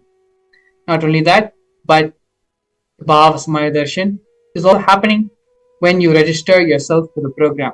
After registering yourself for the Mahaparamashivam program, you will be sent an email where you can join the private two-way video conferencing and have the Diksha, have the darshan of the Supreme Pontiff in India.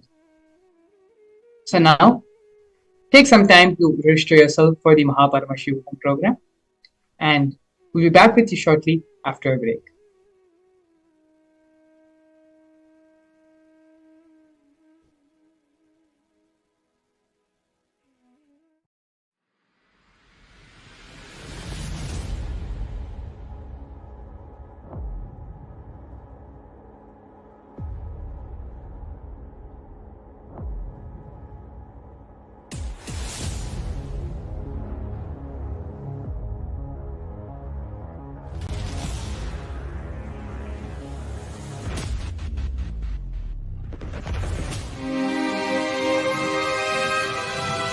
When people talk about the universe, they usually mean the vast expanse of space, billions of light years across. However, there is another universe, an unseen world that governs everything we see. When we go down in size, trillions of times smaller, to the microscopic world, the rules are much less intuitive than the ones we're used to from the large-scale world. The magic of the microscopic universe begins at about a 10/1000th of a meter, or the size of an atom. Matter behaves so differently at this level that scientists have developed an entirely new set of rules to describe what's going on. They call it quantum theory, and what it says is extraordinary. This baseball represents a subatomic particle, like an electron or a photon of light, that routinely does all sorts of weird, strange things in the microscopic universe. The subatomic version of this baseball can be invisible, can go through solid objects with ease, can be in multiple places at the same time, and can seemingly go backwards in time and change the past. This means I could throw this microscopic baseball to first base and to home plate at the same time, or change the seemingly predetermined outcome of a play while it's still going on. Now, this is the stuff of science fiction, but really, we know it to be true, or at least it appears to be true in our quantum world. We get all sorts of weird things happening. If scientists can understand how these weird things work, they'll be able to put them to use in our everyday world, revolutionizing modern computing and perhaps even allowing us to communicate across the cosmos instantly. The key to making these miracles come true is a process called quantum entanglement, and scientists are already harnessing this astounding discovery for both civilian and military purposes. In quantum physics, what happens to an object over here can instantly affect an object over here, and over here could be millions of miles away. This is how it works. When two subatomic particles interact, they can become entangled. That means their spin, position, or other properties become linked through a process unknown to modern science.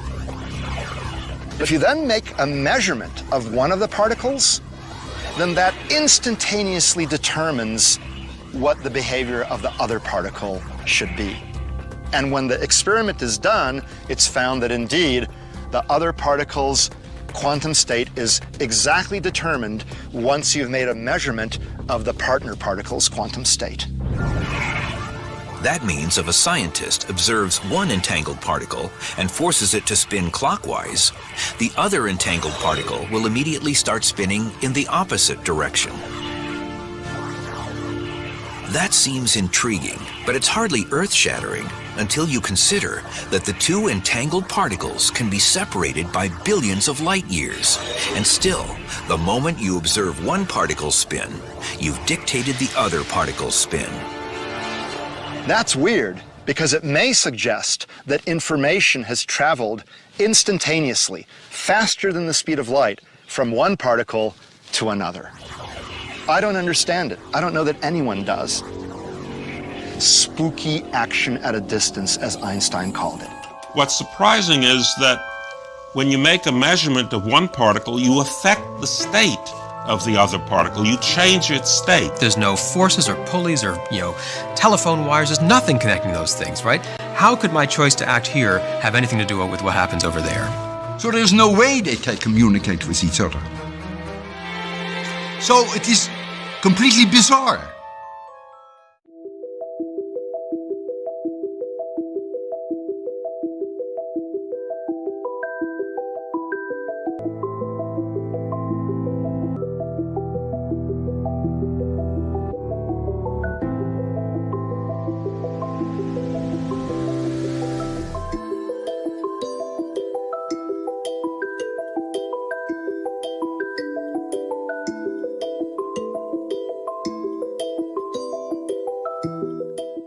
quantum physics, there is a term entanglement.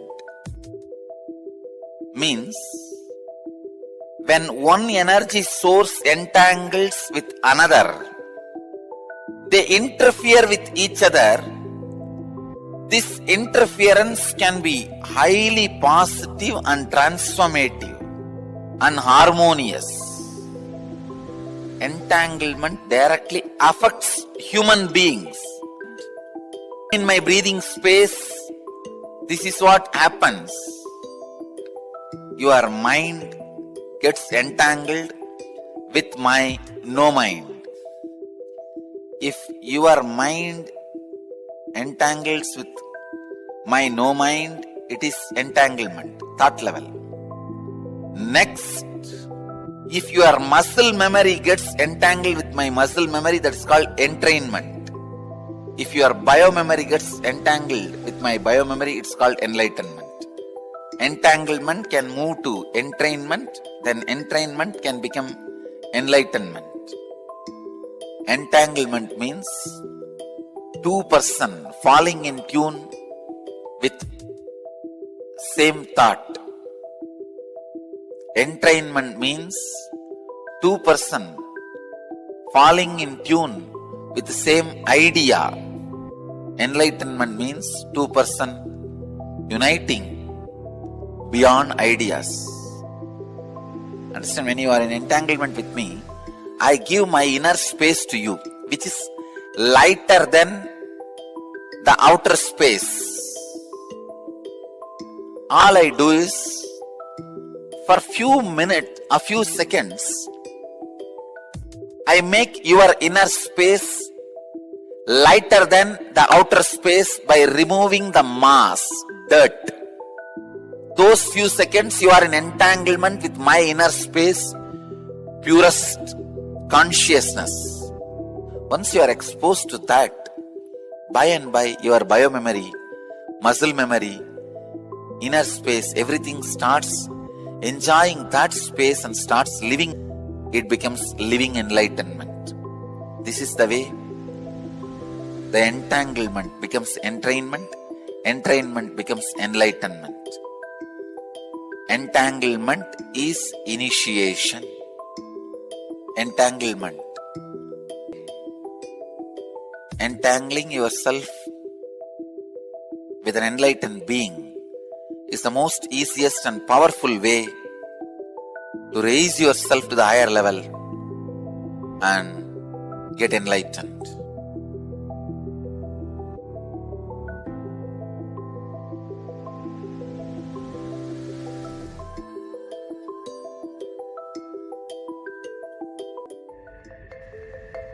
If somebody is swimming in the ocean, you stand and watch. Whatever brain activity is happening in that person's brain, even if you are watching, the same activities are mirrored in your brain. Meaning the same kind of electric and neurotic impulses are activated in your brain. Now you know why just by gazing into my eyes, you are in the space of completion. I am swimming in the ocean of consciousness in the space of completion. So naturally, you are absorbed in total absorption. Actually, total absorption, totally being absorbed happens during energization. Whether you are there or not, it's my job. I just pull you to that space during the energization, so you cannot escape. It's replicating the highest neural activities inside me, experiencing and living life with the cognition, energy, and the inner space of an incarnation. You just sit and absorb. That's all.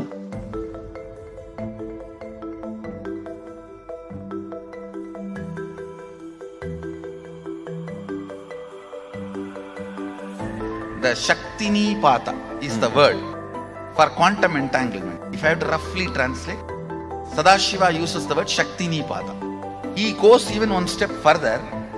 Even taking bath in the same water in which master took bath or the deity has been given bath, and sprinkling that same water on your head. So, to the extreme level, Sadashiva describes this quantum entanglement not only in the physical level, even thought currents. If I express certain thought current and you are wow, you feel wow about it, then the entanglement has started.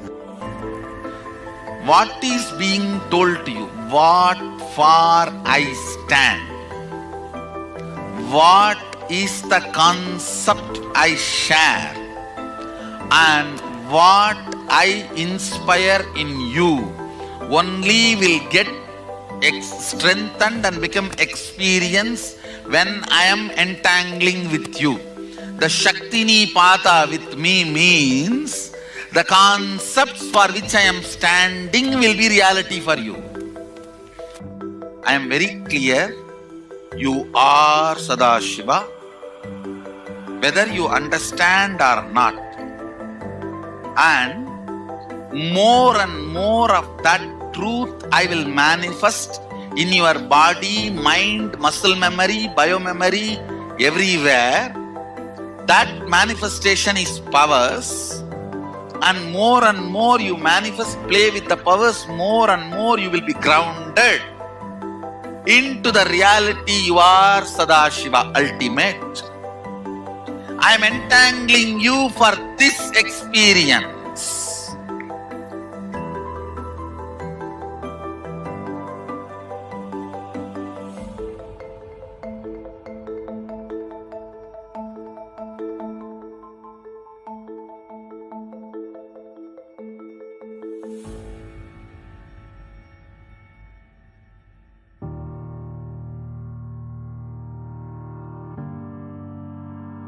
It is a pure spiritual process. The basis of the Shaktini Pada itself is oneness, Sadashivatva, Shivoham. That is the basic understanding from where the Shaktini Pada, the entanglement starts.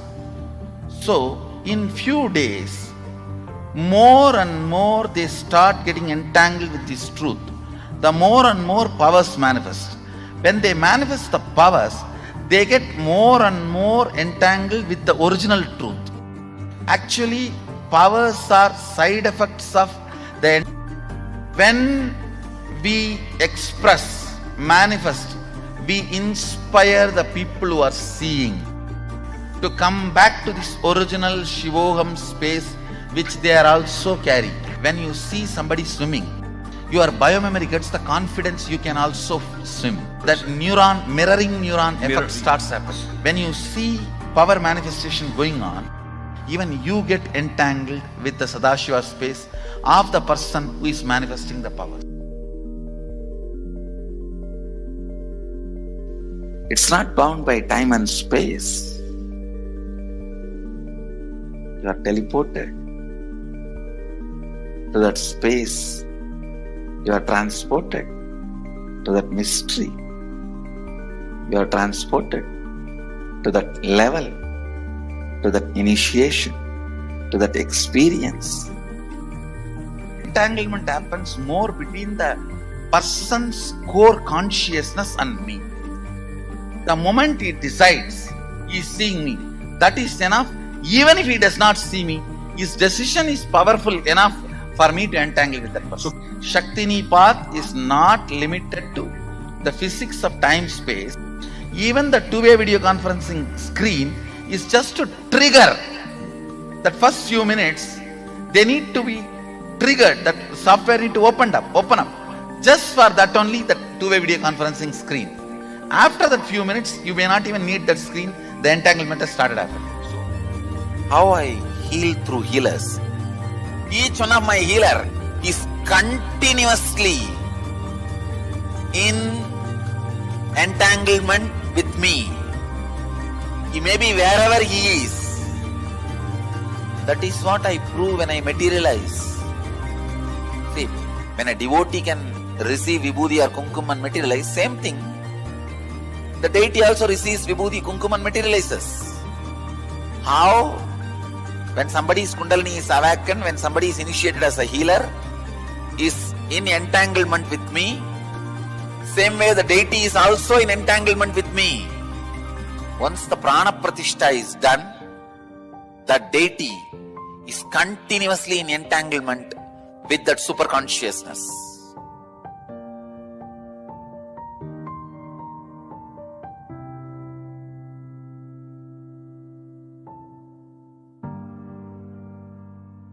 I can give you a simple technique to have entanglement with me.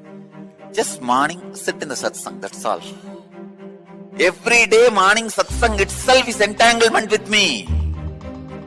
If you are in the entanglement level, just physical healing happens. If you are in the entrainment level, means muscle memory, doing what I am saying, the transformation happens. If you are in the enlightenment level, just melting,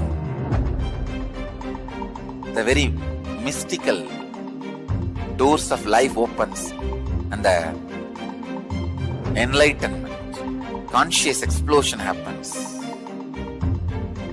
And my every satsang is programmed, I can say, entanglement enabled. The constant entanglement happens. That is why many times the ideas which you never heard directly from my mouth or from the discourse, you will be telling to others.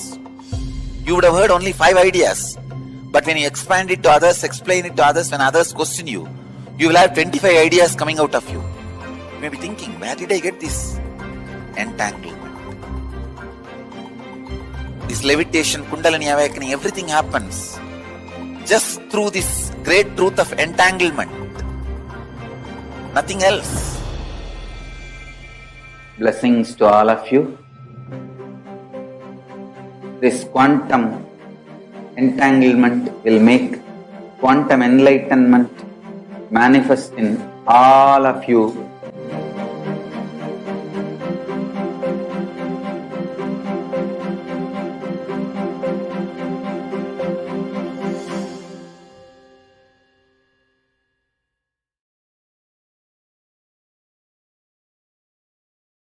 Whatever you think as your strength, like how much cash you have, how much gold you have, how much money you have in the bank, what all properties you have, your secret passwords, passcodes, your strength secrets, you will tell only to your son or your daughter to whom you are going to give your inheritance.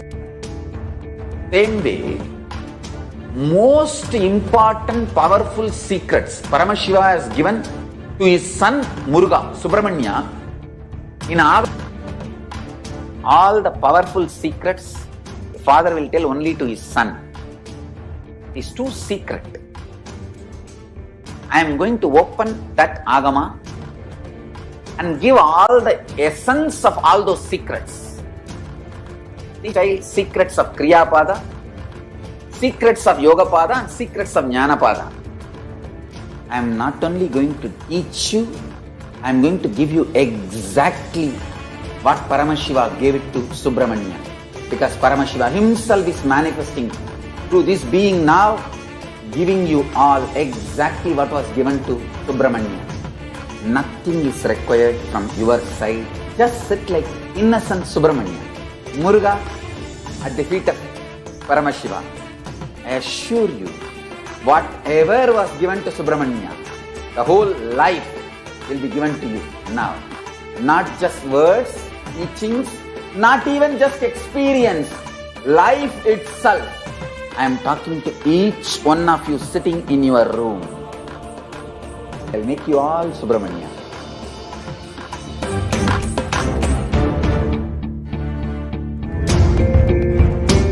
Since the beginning of time and space, Bhagwan Paramashiva, the all-powerful, all-pervasive, and all-knowing ultimate superconscious existence, revealed in the Vedas and Agamas, the source scriptures of Hinduism, the truths about himself and the manifested universe and its multidimensional and simultaneously existing dimensions and worlds, also known as parallel universes or vertical time zones.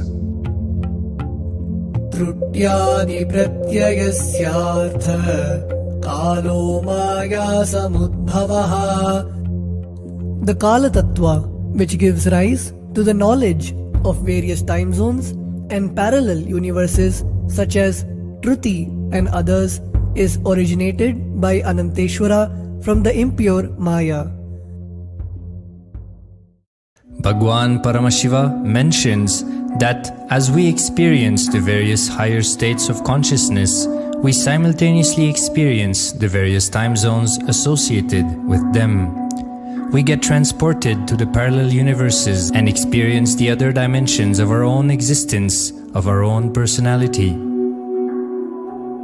Listen, Suvarloka is all about stable bliss, absolute health and stable bliss. Maharloka is all about the highest peak possibilities. Jana Loka is the place where you can exist in multiple bodies at a time. You experience oneness as the super reality. Tapaloka is that last struggle you go through. Sometimes you know you are Paramashiva, sometimes you just slip off, but again you say, I am Paramashiva. That space is the Tapoloka, an absolute surrender. Whether I am remembering, I am manifesting Paramashivatva, or I am deluded, I surrender both to Paramashiva. When you take that decision, you are lifted to Brahmaloka. You move to the Brahmaloka. The deep surrender lifts you to Brahmaloka. Then from there you move to Parandama, Vaikunta, and Kailasa, then Mahakailasa itself. The key to unlock these parallel universes is hidden in the spine of the human body. Human beings, only human beings on this planet Earth are empowered, hardwired, capable of migrating to parallel universe. Understand? Your spine is not only hardwired, capable of fuel, charged to lift you off to different parallel universes. Sukritan manavo bhutva jnani chen mokshamapnuyat chaturashita-laksheshu sharireshu sharirinam namanusyam vina yatra tattvahanantu labhyate. Of the 8.4 million bodily forms, the human body is the most important, for it is this form in which one gets knowledge of the essence. This knowledge of essence cannot be attained in any other form other than human. The possibility you have need to be told to you. Understand? Even though animals have spine, because the majority of the time they spend horizontal, spine is not capable of getting fuel with a subtle fuel called ojas. The ojas need to be filled in your spine, and the kundalini need to be ignited for you to reach parallel universe and different vertical time zone spaces. When our state of consciousness is raised, we start experiencing these higher lokas, allowing the various possibilities and powers available in these universes to start expressing in our own human body. Recently, scientists have discovered that the human body, particularly in the brain, naturally produces light in the form of biophotons, and that when our state of consciousness is lifted, the brain moves from producing a normal 20 photons of light per centimeter square per second to more than 100,000 photons of light per second. That shows us that as we start to experience higher and higher states of consciousness, we start to produce huge amount of light, which is directly proportional and translatable to the amount of possibilities and powers start to manifest on this plane, as well as the freedom from pains and sufferings experienced by beings in lower states of consciousness. These higher lokas gives you various possibilities, powers. For example, visualize you going to a different country where the electronic gadgets are easily, freely available. So naturally, everything you can gain through the electronic gadgets will be available to you freely. Same way, Kamadhenu, Karpaga Vriksha, Parijata, all these are like different gadgets, possibilities available in different lokas. Please understand, a permanent, irreversible power manifestation from the upper lokas is possible. Once these possibilities and powers start to express in the human body on the Bhuloka, our present plane, we reach a point of no return, where the cognitive shift which happens in us about who we are and what is the reality hidden behind this perceivable world frees us from the deluded ideas we have about ourselves and the life in the cosmos. The moment your consciousness is empowered to access and to exist in the parallel universe, no force in this Bhuloka, planet Earth, can torture you, abuse you, suffocate you. It is irreversible, permanent enlightenment, irreversible, permanent empowerment. In the source scriptures of Hinduism, the Vedas and Agamas, Bhagwan Paramashiva reveals about the importance of being initiated by a guru who is fit of giving initiation for us to raise into the various states of consciousness and experience the higher time zones.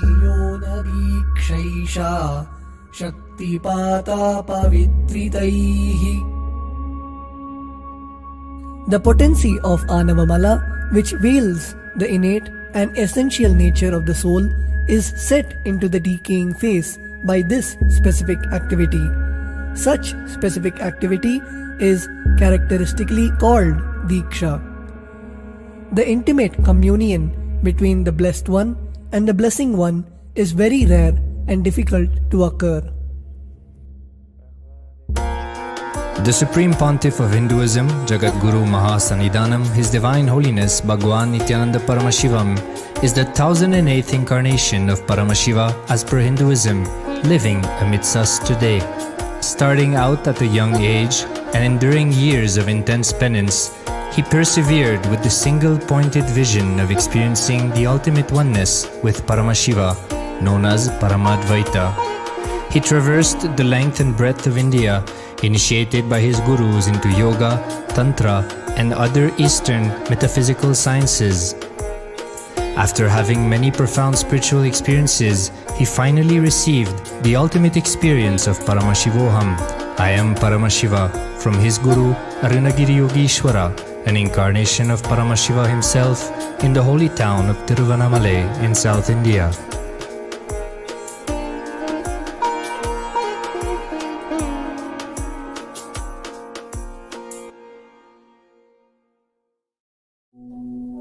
The brain is the body's most complex organ, containing more than 100 billion neurons, each of them in chemical and electrical conversation with up to 10,000 other neurons.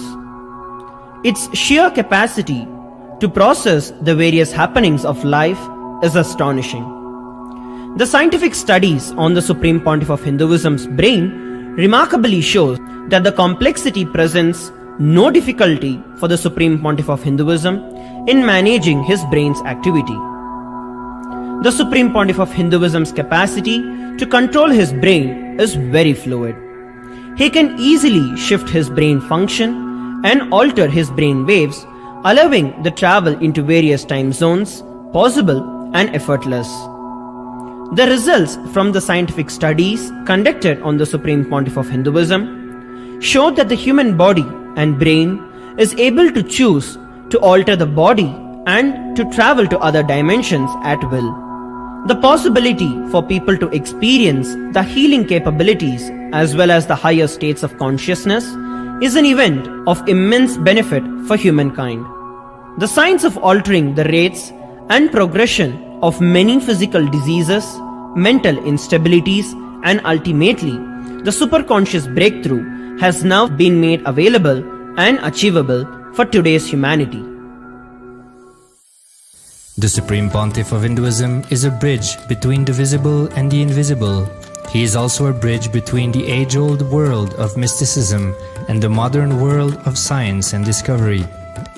As brain research continues on a widespread basis, and as we appropriately bring the phenomena of mysticism into the realm of science for further study, we are taking strides on the path of physical and mental health as well as superconsciousness.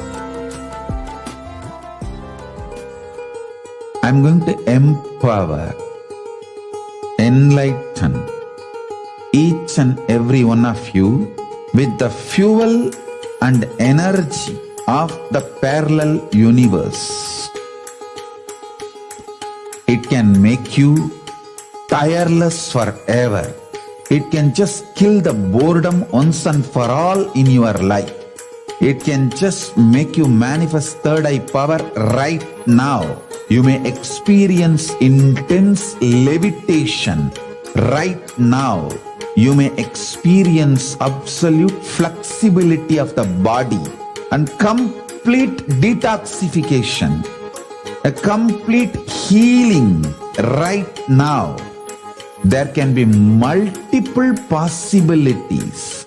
I'll infuse this intense supernal effulgence DNA, Tejas, Ojas, Kundalini Shakti into your spine to consciously lift you to Mahakailasa.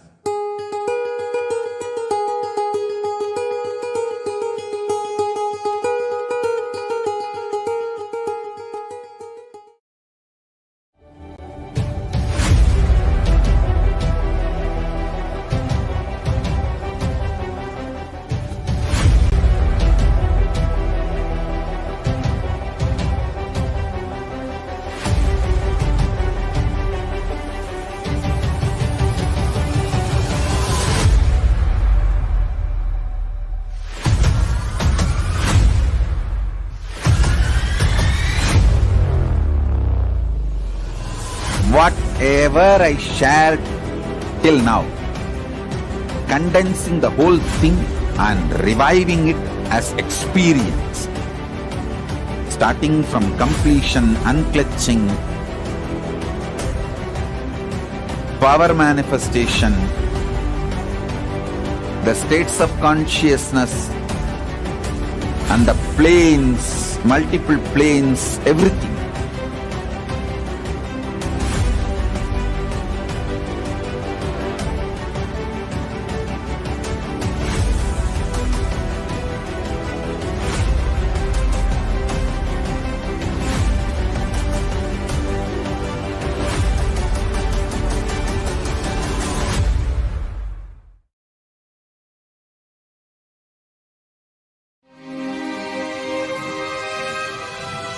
When people talk about the universe, they usually mean the vast expanse of space, billions of light years across. However,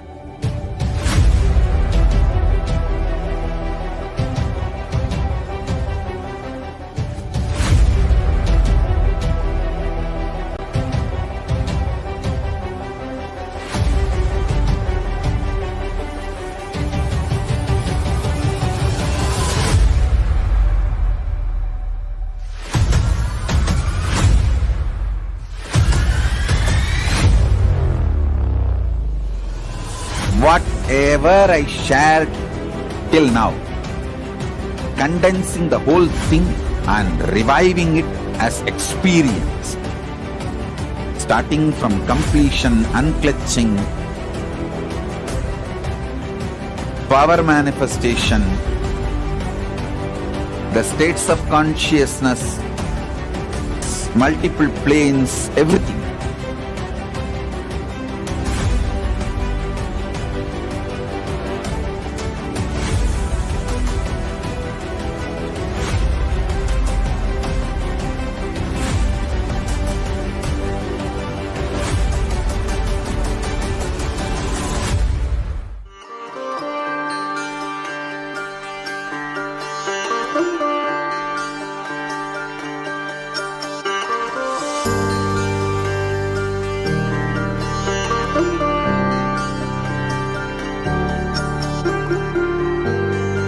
Kailasa, the good God country. Hinduism has something great to offer. Hindu God, Paramashiva, is good. We love him not just because he gives us what we want, but because he is good and he has so much to offer to the world that makes the best nation. Hindu God has life positive, all-inclusive, good, spiritual, social, political, and moral principles.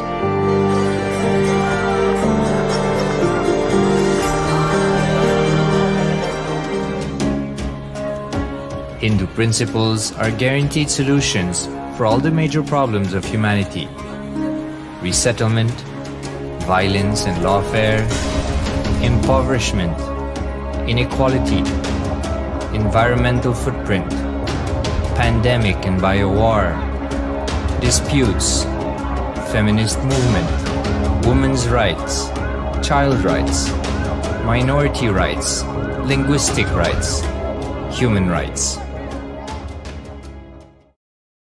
Because Hinduism has the best to offer to the world, Kailasa, standing tall since 1994 for the grand narrative of Hinduism, is the good God's country. Founder of Kailasa, Paramashiva, and his 1008th incarnation, the Supreme Pontiff of Hinduism, Jagadguru Mahasannidhanam, His Divine Holiness, Bhagwan Nithyananda Paramashivam, is the reviver of Kailasa, the enlightened civilization, the greatest Hindu nation.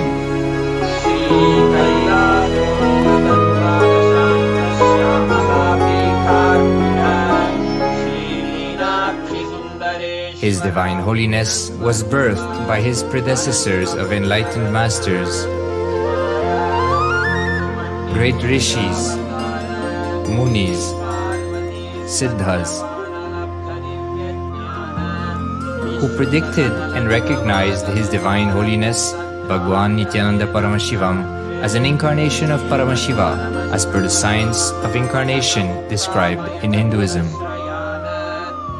From his first Chaturmasya at the age of 3 in the year 1980 until the age of 16 in the year 1994, the Supreme Pontiff was trained for the revival of Kailasa.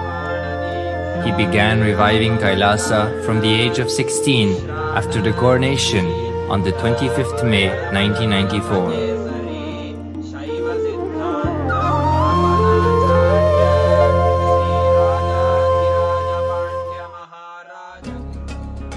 Kailasa that we see today is 26 years of sincere hard work of the reviver and Hindu diaspora all over the world.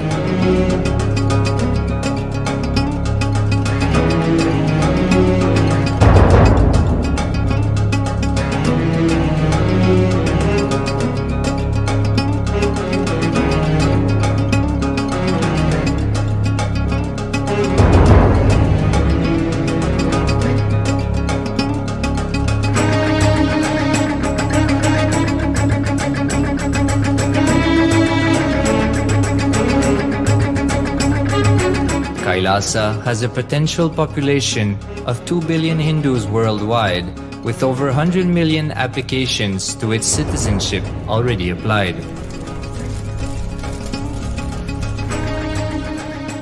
Hinduism has stood over 10,000 years as an enlightened civilization, has been a global beacon of spiritual and timeless wisdom, technology, and culture.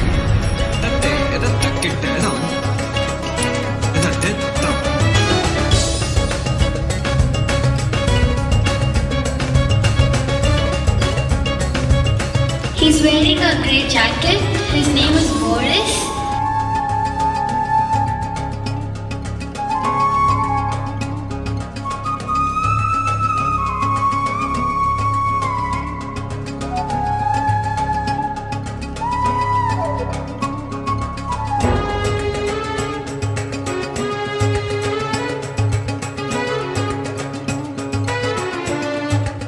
The world's ancient civilization produced more than 40% of the world's GDP.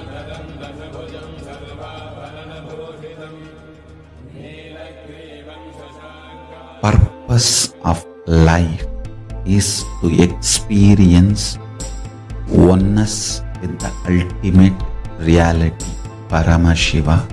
Life exists on the planet Earth for last 40 billion years, and 5 times life faced complete extinction on the planet Earth. But somewhere one DNA, one cell, living organism is thrown out of planet Earth, preserved inside a volcano rock.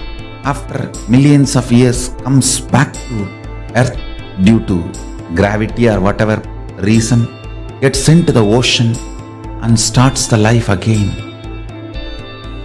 Sanatana Hindu Dharma is the conscious science to give breakthrough to your DNA through natural selection process and to your consciousness through the conscious decision process.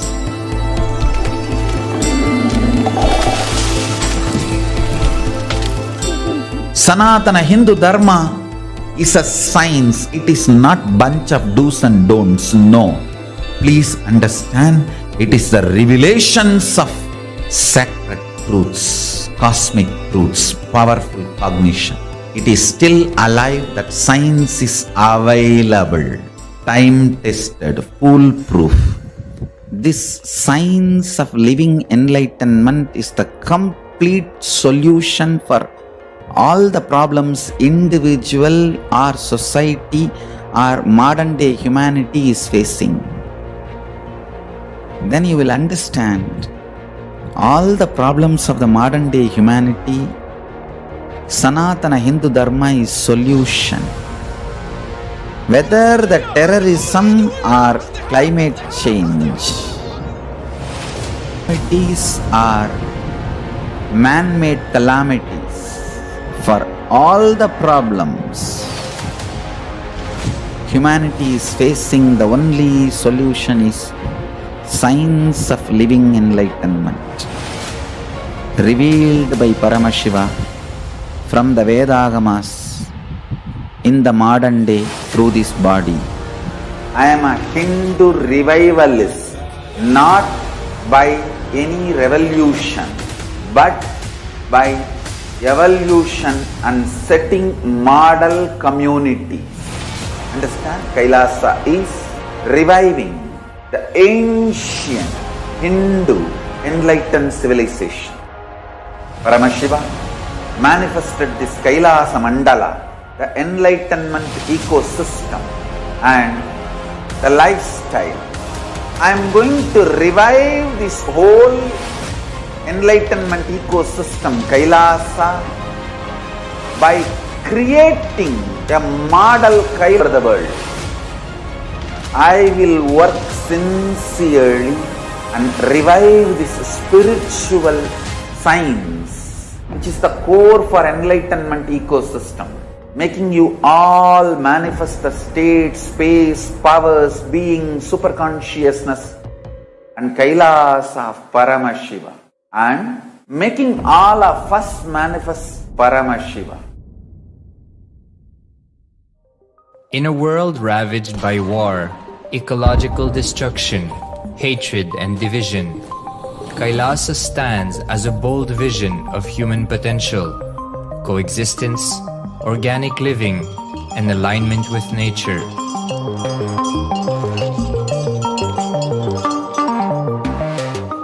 Over the past 50 years, the world has seen the creation of dozens of new countries, and so if anything, it would be odd not to see a new country formed in the 21st century. Without the protection of political legitimacy, there is an imminent danger that the great tenets, scriptures, and science of creating an enlightened civilization, which spanned 56 states, 200 kingdoms, 1700 samsthanas, and 10,000 sampradayas, will be forever lost to humanity. The Hindu diaspora are highly successful around the world. They formed the dispossessed diaspora who has been driven to other countries because they are unable to practice their religion authentically in their own country. They have flourished in countries where they have been allowed to settle with religious freedom.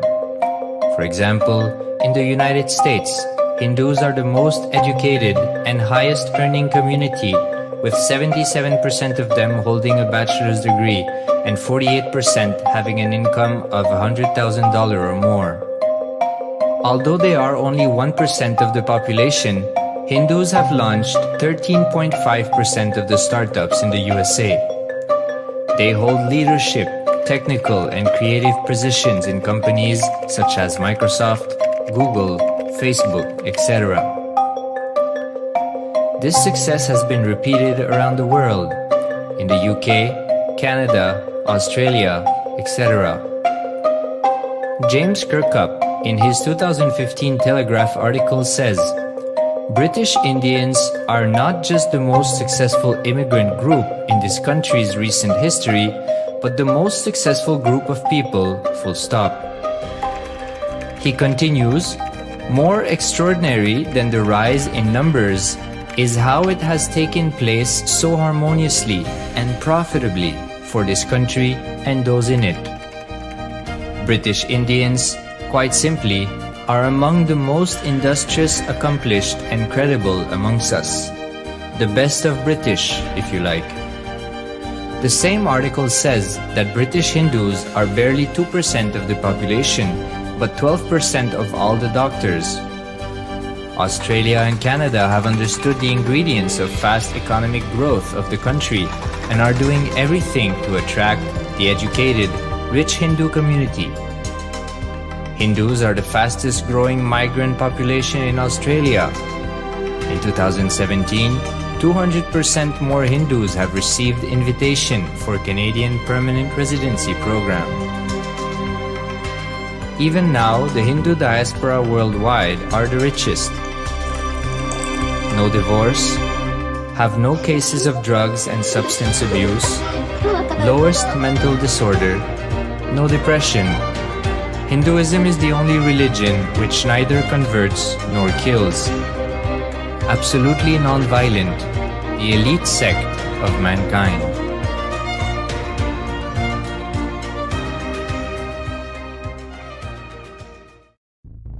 Because the Hindu diaspora worldwide and the Supreme Pontiff are successful in spreading their spiritual Hindu message of openness and inclusiveness against the forces of hatred and exclusivity, they have become the victims of relentless attacks by multi-armed apparatus of state power.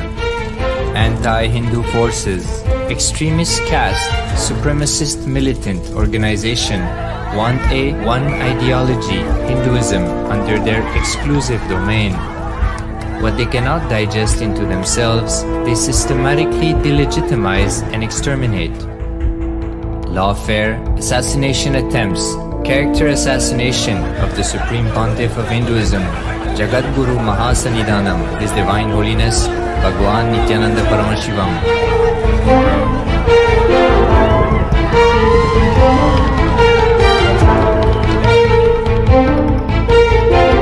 Attempted assassination and assassinated Kailasians.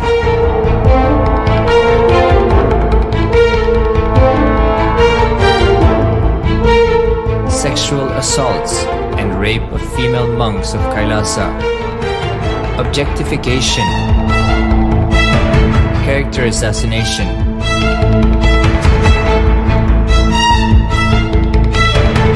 state-funded child abuse and sexual abuse on the children of Kailasa. Then I told I don't want to see a picture. Then I told I don't want to see a picture. Then they showed him a picture. State-operated embezzlement of funds, properties and assets donated by the Hindu diaspora worldwide for the purpose of the revival of Kailasa.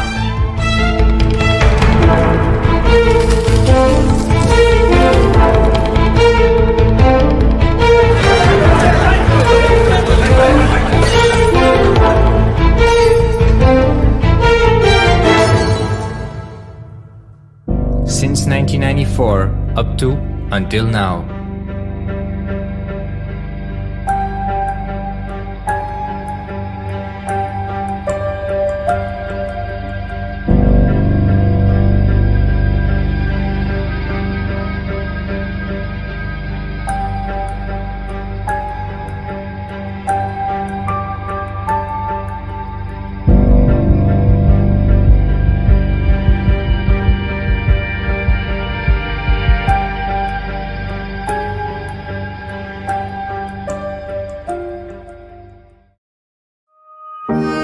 Building a nation is not a project accomplished overnight or by virtue of hope. Kailasa is the manifestation of 26 years of sincere hard work, sacrifices, integrity of the Supreme Pontiff of Hinduism, Jagadguru Mahasannidhanam, His Divine Holiness Bhagwan Nithyananda Paramashivam, and the Hindu diaspora worldwide for the past 26 years for the enlightenment of humanity.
Understand, literally last 39 years from the age of 5, whatever Paramashiva manifested through teaching, speaking, writing, every way, condensing the whole thing and presenting it to you all as experientially in these 21 days through this Jnana Charya, Jnana Kriya, Jnana Yoga, Jnana is Mahaparamashivoham. Lifestyle for just Paramashiva. Rituals to be just Paramashiva. yoga for just being Paramashiva, jnana just Paramashiva. This Paramashivoham is like literally the ultimate journey in a most safest way.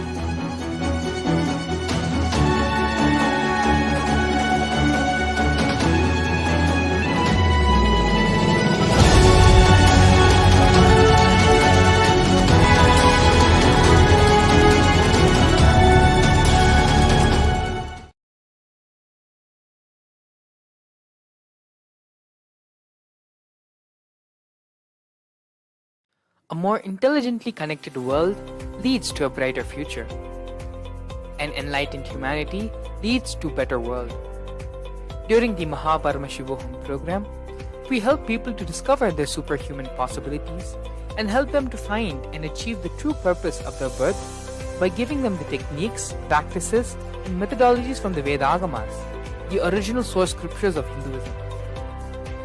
The Supreme Pontiff of Hinduism is reviving the ancient original Vedas and Agamas in all its glory, in a user-friendly way for the modern mind.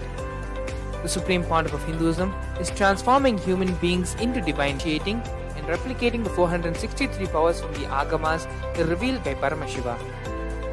The Supreme Pontiff of Hinduism is not just giving solutions for every problem man faces, but is making them irrelevant to their lives by transforming human beings into divine beings.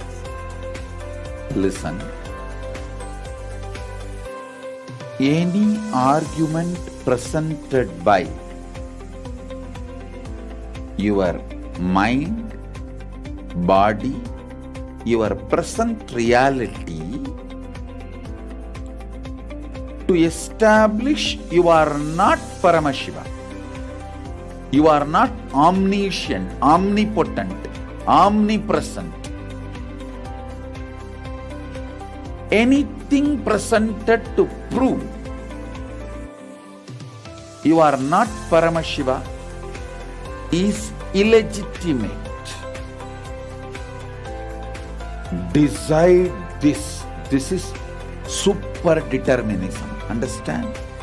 Anything you declare as illegitimate will lose power over you, will die in few days, few minutes, maybe in few weeks, what days it takes. It will not have power over you. Understand, this is the method for sudden enlightenment. This is the method for sudden enlightenment. It happens by the Shaktipada. Here Paramashiva is sitting to tell you all, you are Paramashiva, you are me, with Shaktipada and Shaktinipada. The Dvitiya Vijnasa Krama is an extensive and thorough yoga sequence to prepare your body to receive the experience being given by the Supreme Pontiff of Hinduism. Through the yoga, which is aligned as per the source scriptures laid down by Paramashiva and the Agamas, you break all the impossibility in your body and in turn break the very cognition of impossibility. The program leads you to go beyond your human frame and limiting human ideas, which prevents you from living your highest possibility. I will reach you wherever you are, whichever corner of the world you may be. I will reach you with enlightenment. Again I tell you, I am not here to prove I am God, I am here to prove you are God. Don't wait to become divine. Register now at paramashivoham.org.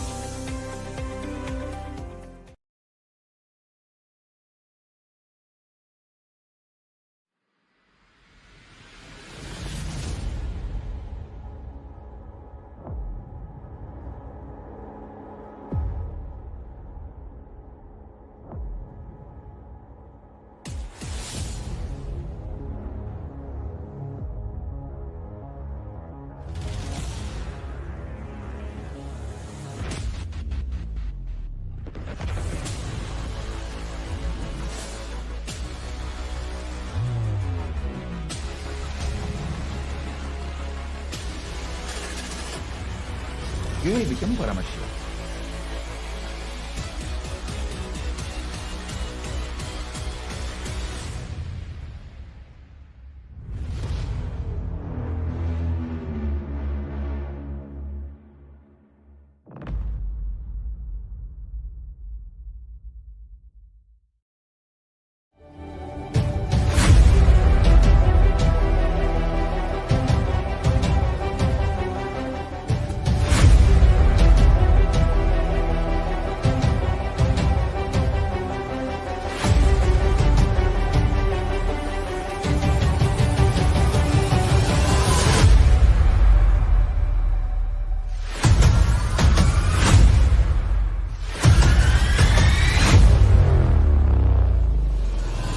Whatever I shared till now, condensing the whole thing and reviving it as experience, starting from completion, unclutching, power manifestation, the states of consciousness and the planes, multiple planes, everything.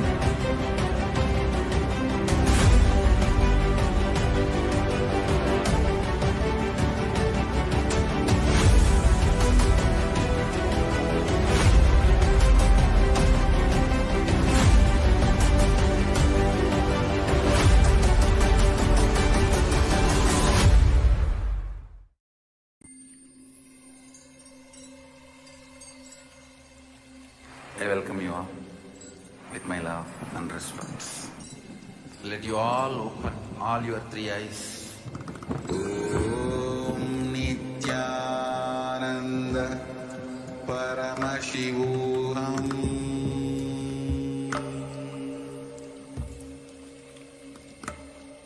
Om Nithyananda Paramashivam.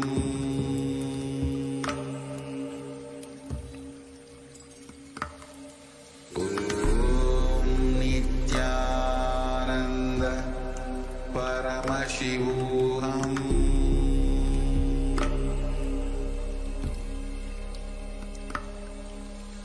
Om Nithyananda Paramashivam. Om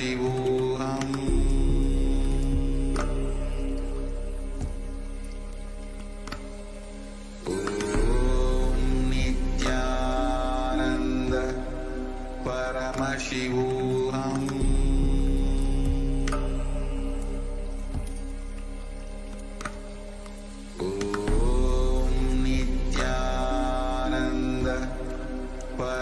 Paramashivam.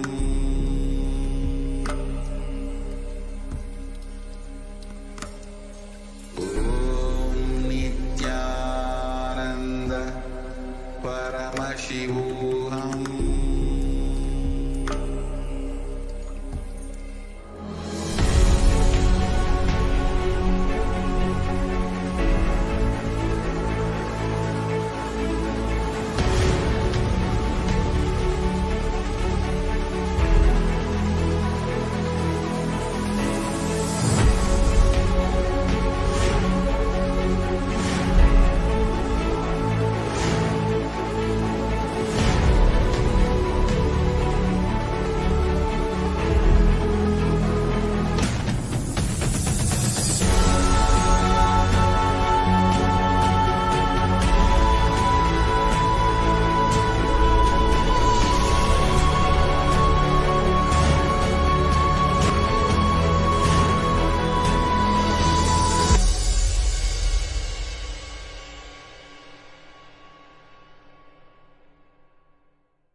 Understand?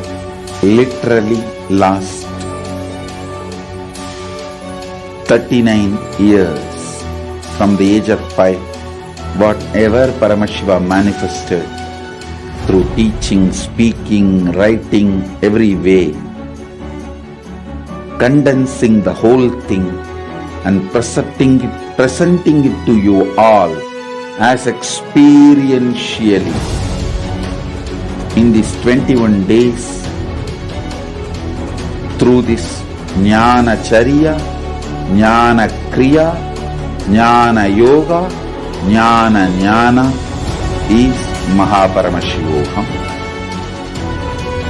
Lifestyle for just Paramashiva. Rituals to be just Paramashiva. Yoga for just being Paramashiva. Jnana just Paramashiva. This Mahaparamashivoham is like literally the ultimate journey in a most safest way.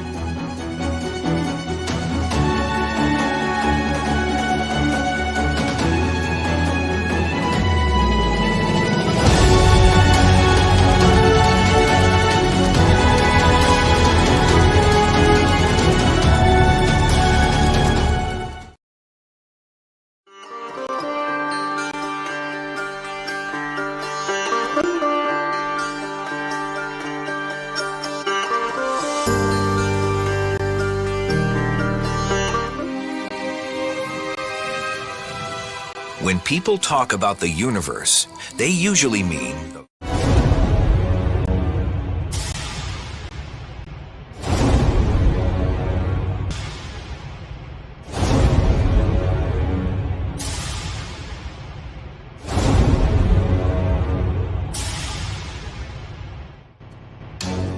Since the beginning of time and space, Bhagwan Paramashiva, the all-powerful, all-pervasive, and all-knowing ultimate superconscious existence, revealed in the Vedas and Agamas, the source scriptures of Hinduism, the truths about himself and the manifested universe and its multidimensional and simultaneously existing dimensions and worlds, also known as parallel universes or vertical time zones.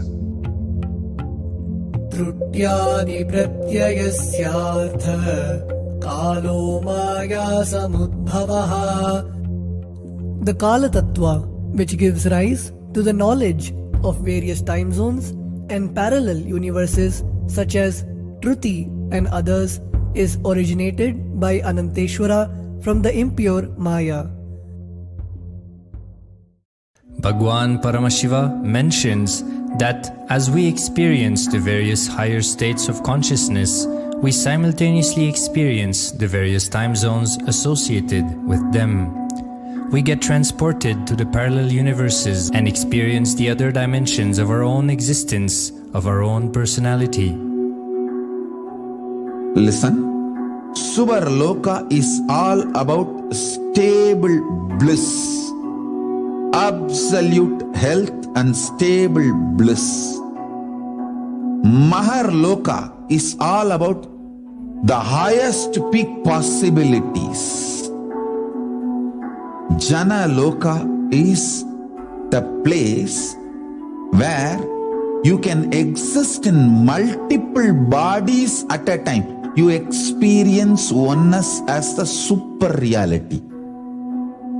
Tapaloka is that last struggle you go through. Sometimes you know you are Paramashiva, sometimes you just slip off, but again you say, I am Paramashiva. That space is the Tapoloka, an absolute surrender. Whether I am remembering, I am manifesting Paramashivatva, or I am deluded, I surrender both to Paramashiva. When you take that decision, you are lifted to Brahmaloka. You move to the Brahmaloka. The deep surrender lifts you to Brahmaloka. Then from there, you move to Parandama, Vaikunta, and Kailasa, then Mahakailasa itself. The key to unlock these parallel universes is hidden in the spine.